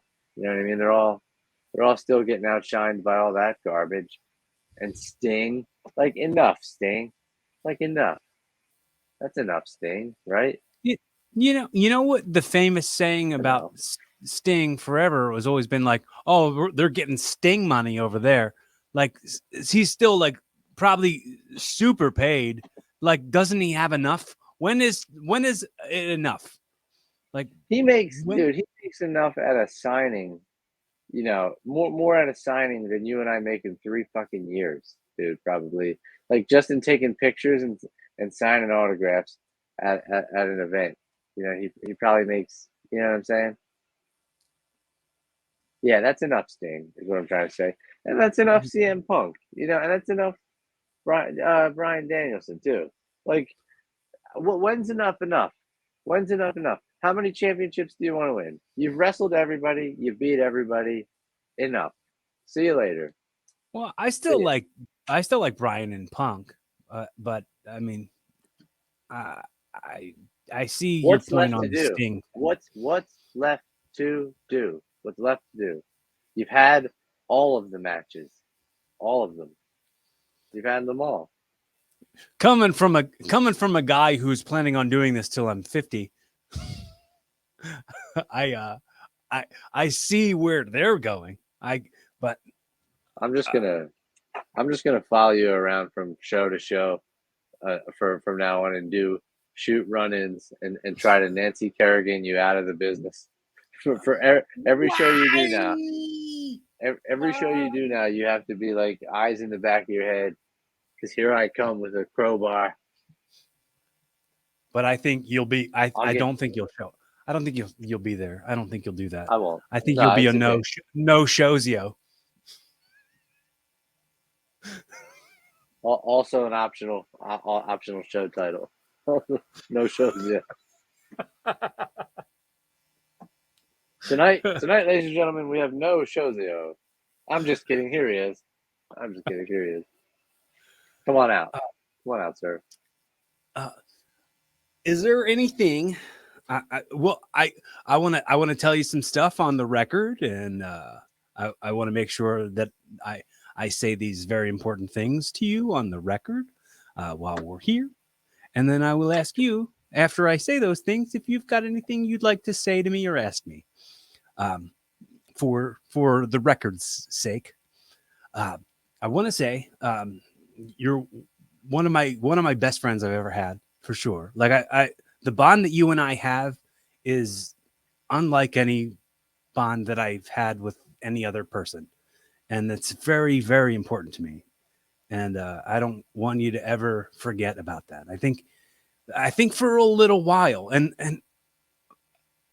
I think for a little while in our relationship, there was a little bit of a rough patch where I kind of felt like you weren't like now, like you support the shit out of me on everything. But then even when you were trying to support me, I still kind of felt like you were making fun of me in some way. And I don't know why Sure, I sure. felt that way. I don't know why I Right. felt that way. It's maybe my insecurity, you know? So I wanted to apologize if I ever made you feel that, and I don't want to ever want you to feel anything but loved and supported by me. But you're an important member of my life, and I plan on keeping you in it for as long as I got it. I appreciate you saying that, buddy. And I think I kind of know the time period that you're talking about, and I've had this with like a lot of friends in my life, and important friends, like childhood friends, high school friends, college friends, um, people that like I like to call it like we're in the trenches with at different periods of your life. And for us, maybe that was like, you know, uh, uh, just our late adolescence, as well as coming up through the wrestling school and wrestling training and things like that. Or, like I said, with college friends, it was the college life and, this and that, and coming of age stuff with friends in high school and so on. But my point is like you have these periods in your life where you just grow apart because that's where life takes you. I've kind of been all over the place in the time that you've known me. I've been in Bristol and then in Jersey and back in Bristol and then now South Central PA. You know what I mean? It's like and I Da-da-da-da-da. think when you first met me, I was in Philadelphia because I was in college. You know what I mean? I Mhm. was in Henry Avenue and Schoolhouse Lane there at Philly U. Um, but yeah, life just brings you farther apart and closer together, and and sometimes that's a cycle, and you just kind of roll with it. But I am glad that it hasn't taken us either of us so far from the other that we don't still communicate at least semi regularly, and send each other things that we want to share. Check in from time to time. Obviously, set up things like this to talk. Um, because I think it goes without saying I would have been just as fine to have this same exact conversation with no computer in front of us. I don't Mhm, think it would have went. I don't think it would have went any different. I mhm. probably. I still would have tried to be as mildly entertaining as I was this Well, you evening. probably would have Uh, thrown more slurs at me, maybe more yeah, yeah, things of yeah. that They're nature. definitely. I would have definitely been more anti-Semitic for Mhm. sure. Yeah, for Yeah, sure. racist for sure. Yeah, homophobic But and yeah, all that, a all little that. bit of a a little bit jabby. Little poo jabby. Um, but but no, man. Well, I I I wasn't feel the thinking same. about going there, but you did it. I'm gay. I'm a gay man. Uh-huh. Um, but I feel the same way, man. You're definitely one of my best friends. You're one of those people that if a significant amount of time did pass, as soon as we start talking again or come back together, it's like no time has passed at all. It's like we just pick up where we left off, um, and I don't have that with a lot of people. There's a small handful of people in my life that's uh, Do you I know I have have that this connection with. memory? I have this memory, and I want to see if you have it too. We were, I guess we were kind of breaking up a little bit. You and I we were kind of going our Okay. separate ways, and Okay. uh, and and we were having this conversation. We were having fun in this conversation, and then we both grabbed the top rope. We were sitting by the ring, and we both skinned the cat at the same time. And you're like, "I'm gonna miss this kind of stuff." Uh, you have told me about that before, and And I don't specifically remember it. However, I will concede that that's something I would say. You know yeah, what I mean? Like in an awkward moment where you know we're being pissy or you know having a breakup or whatever, and then trying to diffuse the tension with saying something like that. You know what I yeah, mean? yeah. But I don't specifically remember it. It's probably one of those memories I got concussed out of my head. Mhm. Um, that's a good one though. That is a good one. But I think I think what is important to remember in all of it, that whatever it came down to anything, whenever we were on the opposite sides of any sort of disagreement or whatever agreement or whatever, I always would feel in my heart and I'd say in my head, uh, I, I love Jeff too much to let this go away, to let this Right. fully go away, because like there would be no me without you, and I don't think there would be any you without me. So I think we Yeah, kind of played pivotal roles in each other's growth. for sure. Yeah. I mean, we very much affected each other's lives in a lot of ways.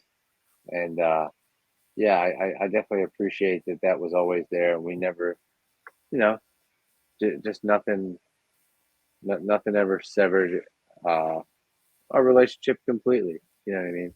And that we were able to mend things if they were bad at any point in time.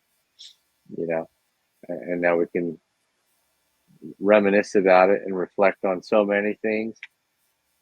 Uh, it's just fun, like sometimes to be as much as I was complaining about being older now, and it's fun to sometimes get to the next level and look back and be like, man, what dummies. You know what I mean? What dummies those guys were. I, Like, you know what I mean? Like every time you level up, uh-oh, not that. Don't throw it. Don't throw it. Is that thing loaded? Is the pin still in that? but yeah, we did some dumb stuff when we were children, Dummies. and the fact that we like we got it kind of on the record too. Like we recorded a lot of our goofball stuff.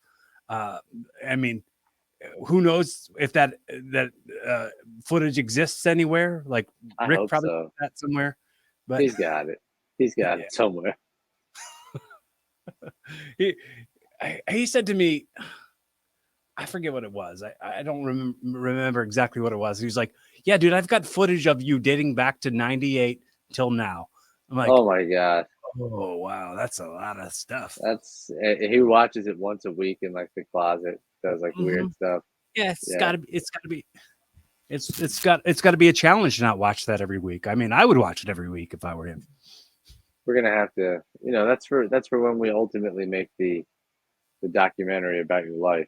Sure, yes, the documentary.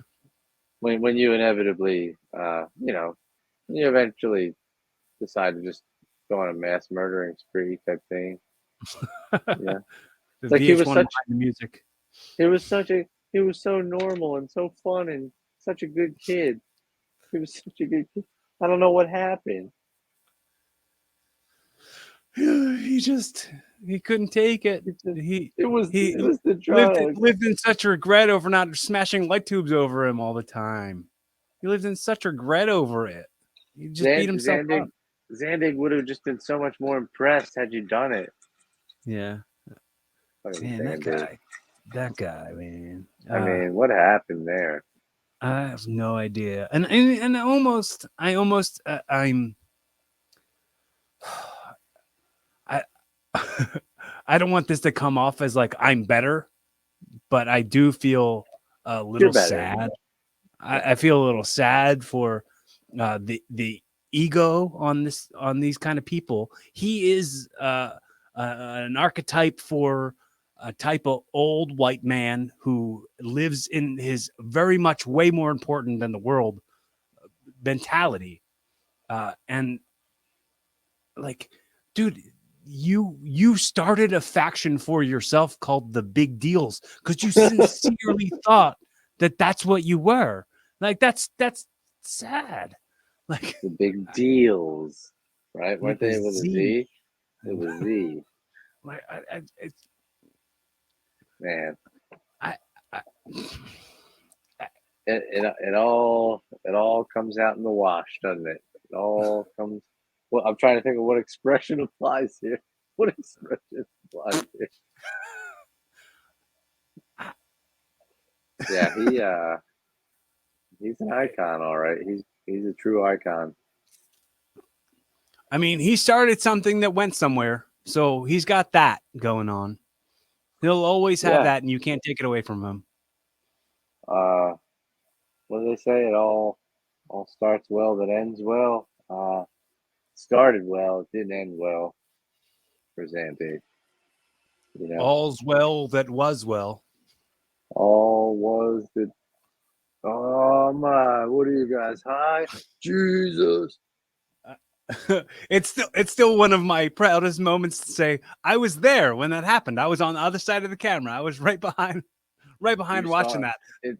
And I was like, It's still burned into your memory, seeing it from the other oh, angle. what happened? I remember being like, this is the school I signed up for? This is Oh I was like, my this is god! wrestling? These are people I want to hang out with. Oh my god.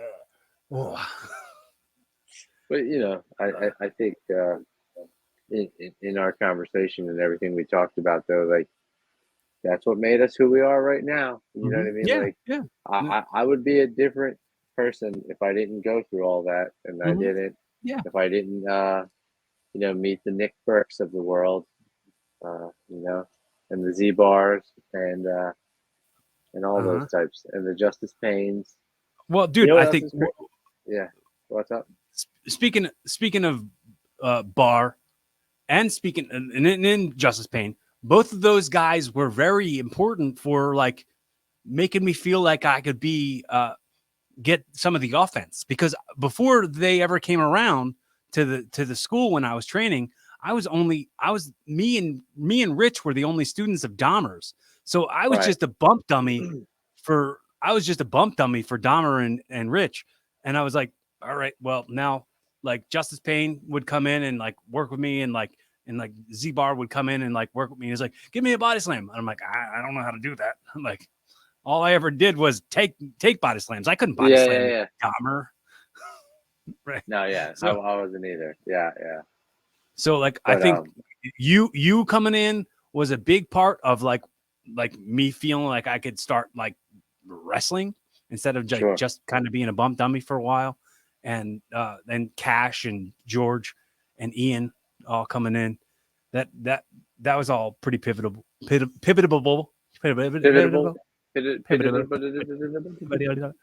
Yeah, I was just gonna say it's weird to me. When I first got into CZW, before I started training, like you remember what the old website looked like and what the roster. Like I could still see like the roster burned into my mind because it was just like Photoshop cutouts of everybody. You know what I mean? And it's just, I mean, it's pretty sad and astounding to me how many of those people are dead. Yeah. Like it's a lot. Like it's a lot of people that we knew from like old school CZW that are no longer with us. And it's, I mean, and for various reasons, you know what I mean? Various different reasons. Just a few of the people we just mentioned, maybe one or two of those people is still living, you know? Yeah. Like Bar's dead, Payne's dead, Trent, Cash, like Bailey, brain damage, Nate. guys like, Nate, Larry Sweeney, just so many. Danny Havoc's gone. It's just it's bananas, and I mean that's just a couple. I feel like there's more I'm leaving out. But I mean it's not. You got to admit that that's not normal, and like not to say that it's because of wrestling. Right. It's not all. Some of those were just straight up accidents, but like, is it pro wrestling? Is it show business? Is it the pain of wrestling? Is it the head trauma? Like, why are all these guys fucking dead? You know, it's a lot of people from a small group in a not very big area. You know what I mean? It's just it's worth looking at. I mean, it's worth studying, I think. But we're still here, man. We made it. We made it. Have you seen Ian now? I saw him. I mean, it's probably been almost. Time goes by so fast. It's probably been almost a year. But I think I saw him like last fall. I want to say. I can't remember when I got together with some of my, like Chad Henry, and Joker came, Burke came, and Ian came out. I think that was it. Pretty sure that was it. Oh yeah, I think that was it. But yeah, his hair's all long now. Yeah, long hair. So I saw Burke. At Rich's birthday last year, and he was telling me how he had just hung out with you guys, and he saw Ian, and he had his long hair. Yes. And I was texting with Ian because him and I still text here and there, and I didn't know that he had long hair or any of that stuff now, and his like it said like like iPhone does the thing where it's like update the Bitmoji or the Memoji thing. Sure. It was a Memoji of this long haired dude, and I was like, that's Ian. All right. You're checking who you text. Yeah. And then I had him on my podcast. So it was a real chill chat. I'm gonna have to find that one. Real chill chat with the chums. I think I missed that one, so I'd like to go back and check it out. But yeah, it was great to see him. I didn't know he was particularly coming until I got there, and Chad told me everybody that said they were coming. But yeah, no, he looks way different. Like he's almost unrecognizable, but still youthful looking. You know what I mean? Still, he's aging well. Yeah, I think he's got that fountain of youth thing that I think I have. Think you have? Well, the fact that like he doesn't look like he's his age is what I'm saying. Well, I happened to coin the phrase earlier this week. I told Danielle about it. I mean, as you can see, I still look about 23. Am I right?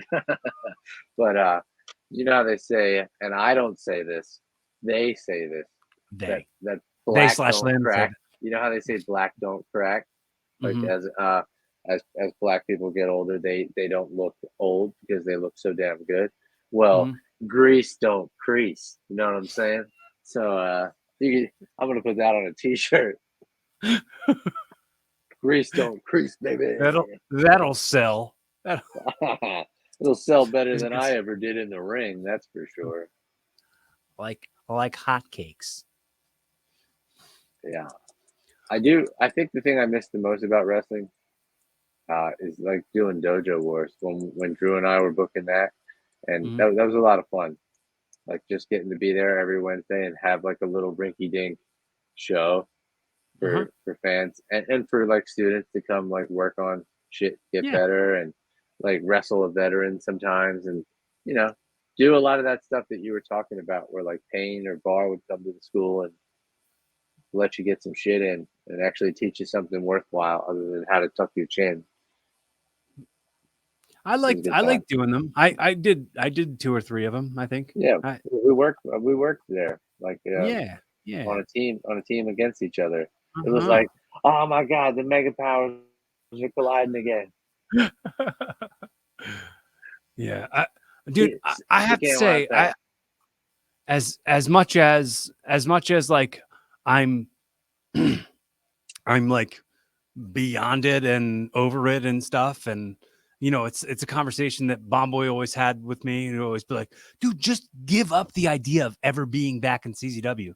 Like there was a part of me that just didn't want to ever give up that hope somehow. And I'd say I still have that in me, even though like it's not the same. It's not gonna be the same. Yeah, I mean it would be really different for you now, but I would say if it's something, even if it's the tiniest little bit and it's still in your mind and it still bothers you, then I think you should just try to do it. And I think, not to say that like nowadays, now you have a shot and you didn't back then. I just say now is as good of a time as any to try again. I think, again, this is just hearsay, but I from what I hear, DJ is a little bit different of a person now, or if he's at least pretending to be. So I think I think for somebody like you, he's will always be approachable. Um, whether you haven't talked to him in a long time or not, I think he'll be like, "Oh, Cory, you know, whatever." Yeah, and you were there the last time I saw him when him and I had that match at that skating rink.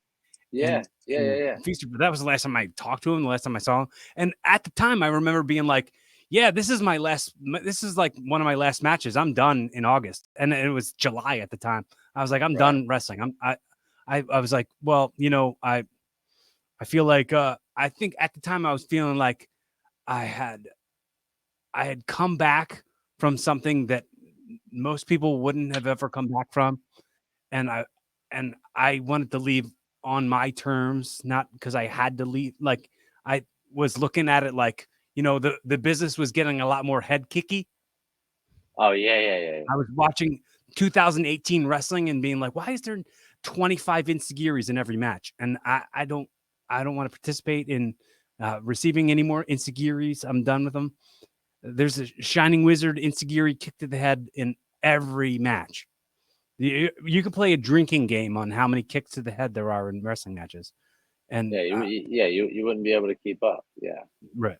So I was planning on walking away, but I feel like, I think you should do it, man. I think, and like I said before, it's not like, now you have now's the time to strike, or now you have as good a chance as ever. I just think you should, and even if it's not for any reason other than just you, just to say you did it and you went back, and um, even if it's only for a short while, you know, because I think you know you would have something to offer that locker room, because it's mostly younger guys now. I mean, if not entirely, you know, I think the world champion is Richie Swan. He's been around a long time for sure, but I mean, we past knew that, him when he was a little kid. Yeah. Yeah, right. Yeah, exactly.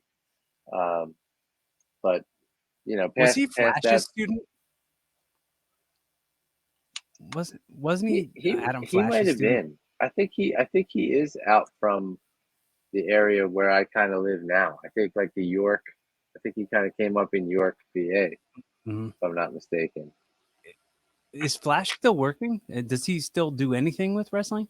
No, I don't Do think you so. I talk to him want to anymore? say I want to say he's in like Virginia or something like that now. Oh, Virginia or West Virginia, one of those two. okay. We'll be in contact here and there, kind of mostly through social media. But I mean, like we have each other's number and shit, and you know, he likes to break my balls a lot because that's what he always did, and I appreciate it. But no, as far as I How know, how funny he is it to doesn't work. think about, He doesn't like, work. when we were coming up, they were like, "He's the vet. He's the veteran." And now I'm like, I'm more of a vet than he ever was back then. Like, that's a funny thought to think about. The well-respected vet. I'm like, he's been in this 15 years, and I'm like, 15, huh? Like, yeah, 15, huh? 15. Yeah. Yeah, I remember my first beer. I remember him talking to me one time at CZW backstage, and I don't remember how young you and I were, but very young apparently, because he was just like, I'm 34, bro. And he was saying it like he was ancient, you know? And to me, at the time, he was. I was like, oh man, like you don't have long, I guess, left in the business, huh? Like, you know, like 34. And nowadays that's like you're middle aged at 34 in wrestling now, you know. Mhm. You're pretty much 40 in real life. But But like 30 in the mid 30s is kind of like your prime in wrestling, I guess. Like, look it at like can Eddie be. Guerrero. It can be. Yeah, like Yeah. sometimes that age can be like the exact, like, your exact ready, fit for service right then, right there. You Yeah. know. It just gets to a point where, you know, you're still in your prime, but you're also priming yourself for injury as well, too. You know what I mean? And it's just, I don't know. At the end of the day, I'm starting to realize nobody's body keeps up and holds up forever. Even the best get injuries and have to take time off, and you can only just go and go and go and push it for so long. Like we're just not invincible, you know. Eh, I am. I'm certain of it. Don't you know? I mean, Don't well, doubt. you know, Don't doubt me. I'm invincible forever. I mean, don't test your theory in front of any bullets or anything, but I'm an anomaly for folks. that you're gonna have to look that word up, some of you. All right, it's big in the Matrix series. If you want to go back and watch those, Neo was the anomaly. Okay, so that's what we're dealing with here with Cory Kastle. He's the Hmm. one. I'm the Okay, only. Yes, I am Billy Neo. God. I'm a gas man. I'm 57 and I look like I'm on the gas, man. Whoa. I mean, Yeah, that's enough look. Billy I Gunn mean, too, by the way. realistically, I think, like, if he's still doing it, why do I gotta quit? Because he's an ass man, Cory, and you're not. Uh, I, You I need to I come to interview terms with that. people. I interview people. I'm an ask man. Ask man. Whoa, I'm an ask man. Ah, I tell you what, no Uh, shortage of puns from this guy, they're not stopping anytime soon. the Pundertaker himself. Hmm. Um, okay, so hypothetically, gifted you the show. This is the first episode of your new I, I podcast. I know how it goes. I know the spiel. I know the spiel. I'm a listener. What I'm is an your Jerry avid Springer listener. final thought? Tied up in a nice, pretty bow. Send people home inspired to be a better version of themselves. Oh man, that's a big responsibility you're putting on me here. Um, I would just say, folks, that the person you are today is not the person you'll be tomorrow, and you got to roll with the punches in life. And don't be afraid to look back at yourself and uh, realize that you didn't always do the right thing, and all you can do is work harder to try tomorrow to do the right thing. As basic and generic as that is, and corny as that is, that's kind of where I'm at. That's where I'm kind of at in life. Is all you can, like, what has happened in the past is exactly there. You can't change it. It has to live in the past, and tomorrow can be better. But it's up to you to prevent forest fires and all that, right?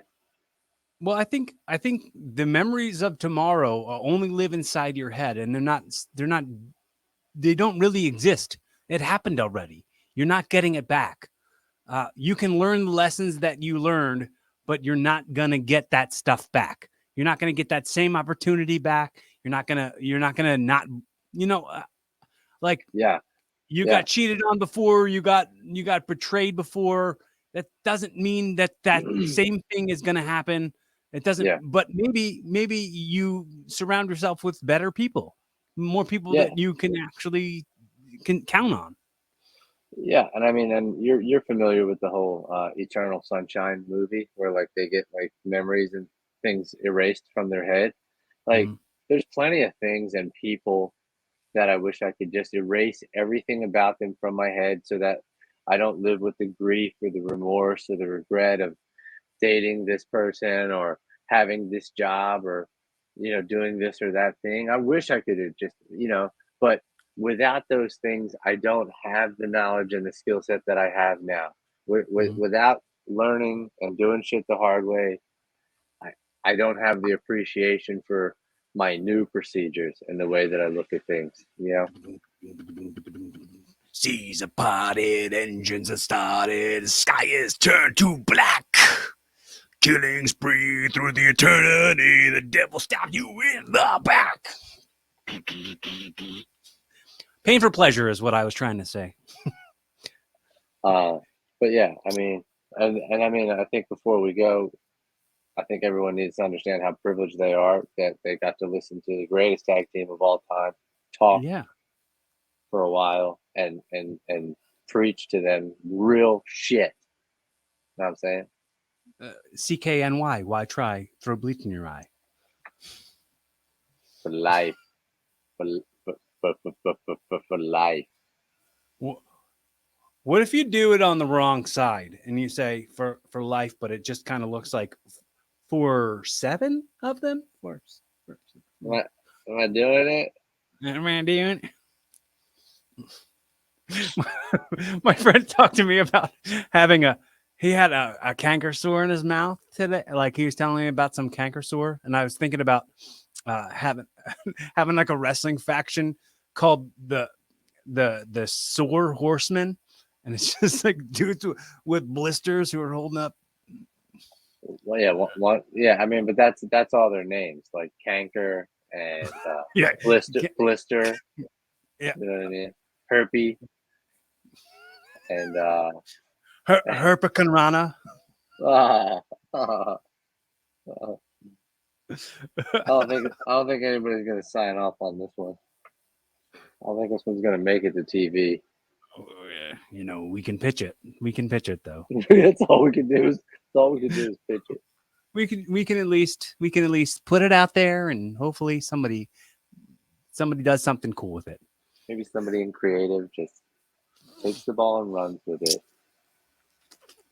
I I I for sure another part of me not feeling like I want to step away is the fact that I still have like uh, creative processes and ways that I can like help people develop characters that would and storylines. I love like writing storylines. I love all that stuff, being a part of the creative process of professional wrestling and listening to the pops that the ideas that I came up with get Yeah, that scratches an itch that I didn't know I had.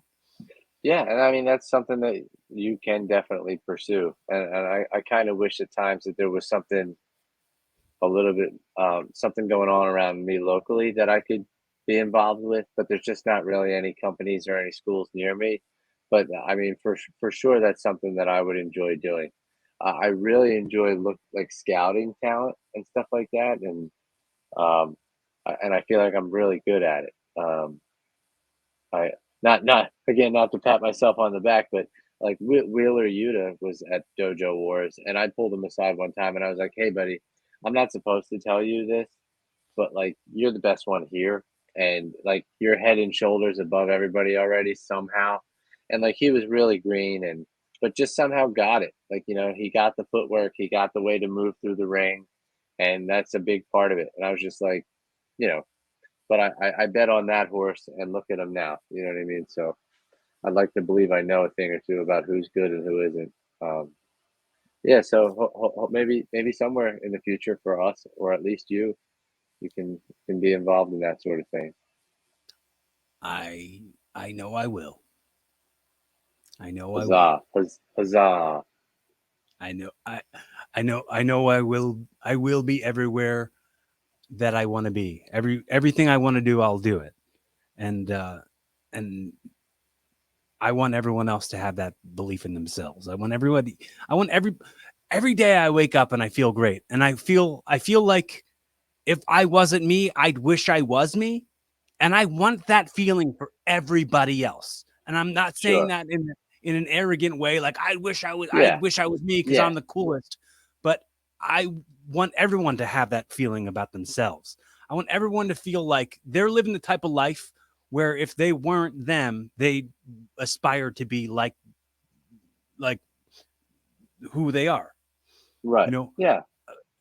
Yeah. Yeah. I mean, you want everyone to sort of have that same sort of, not, I don't know if you want to call it self confidence, but just like love, self-love. belief in yourself that you are your best self, and what you're putting out there is the best you, and there's nothing to ever be like ashamed of, you know. I mean, I still do feel shame sometimes, but you know that Sure. it's you bleed just to know you're alive. And I don't want the world. Fucking jerk off.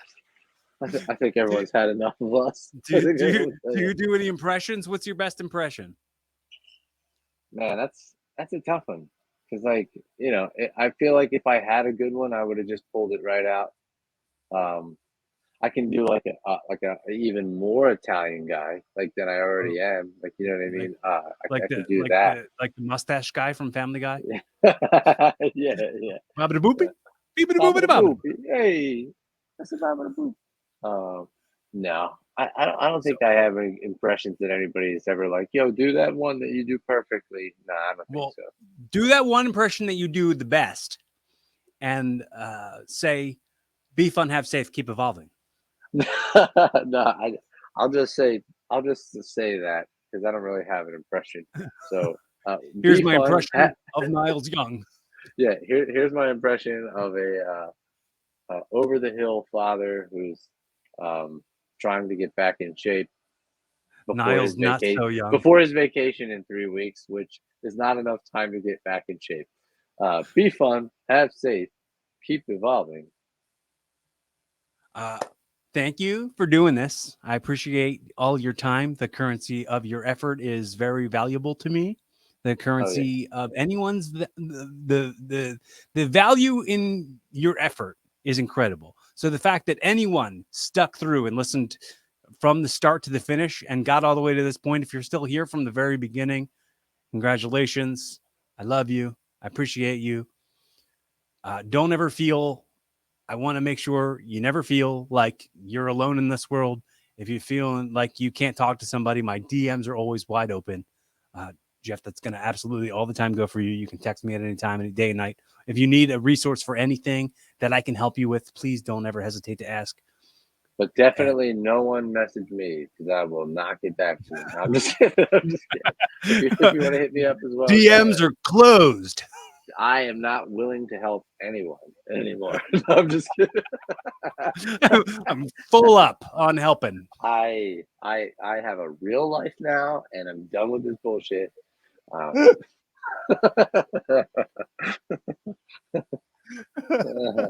You just work that out on your own time. shit. You Call him. call him over there. Yeah. All your shit and put it into a bag. Take it to the shit store. Get your shit together. But yeah, but no, thanks for having me, buddy. It's always fun to catch up, and whether it's on or off the record, I'm glad we have a place to do it, and hopefully people listen and enjoy and learn some stuff. Be kind to yourself and to others. Be fun. Have safe. Keep evolving. Show's over.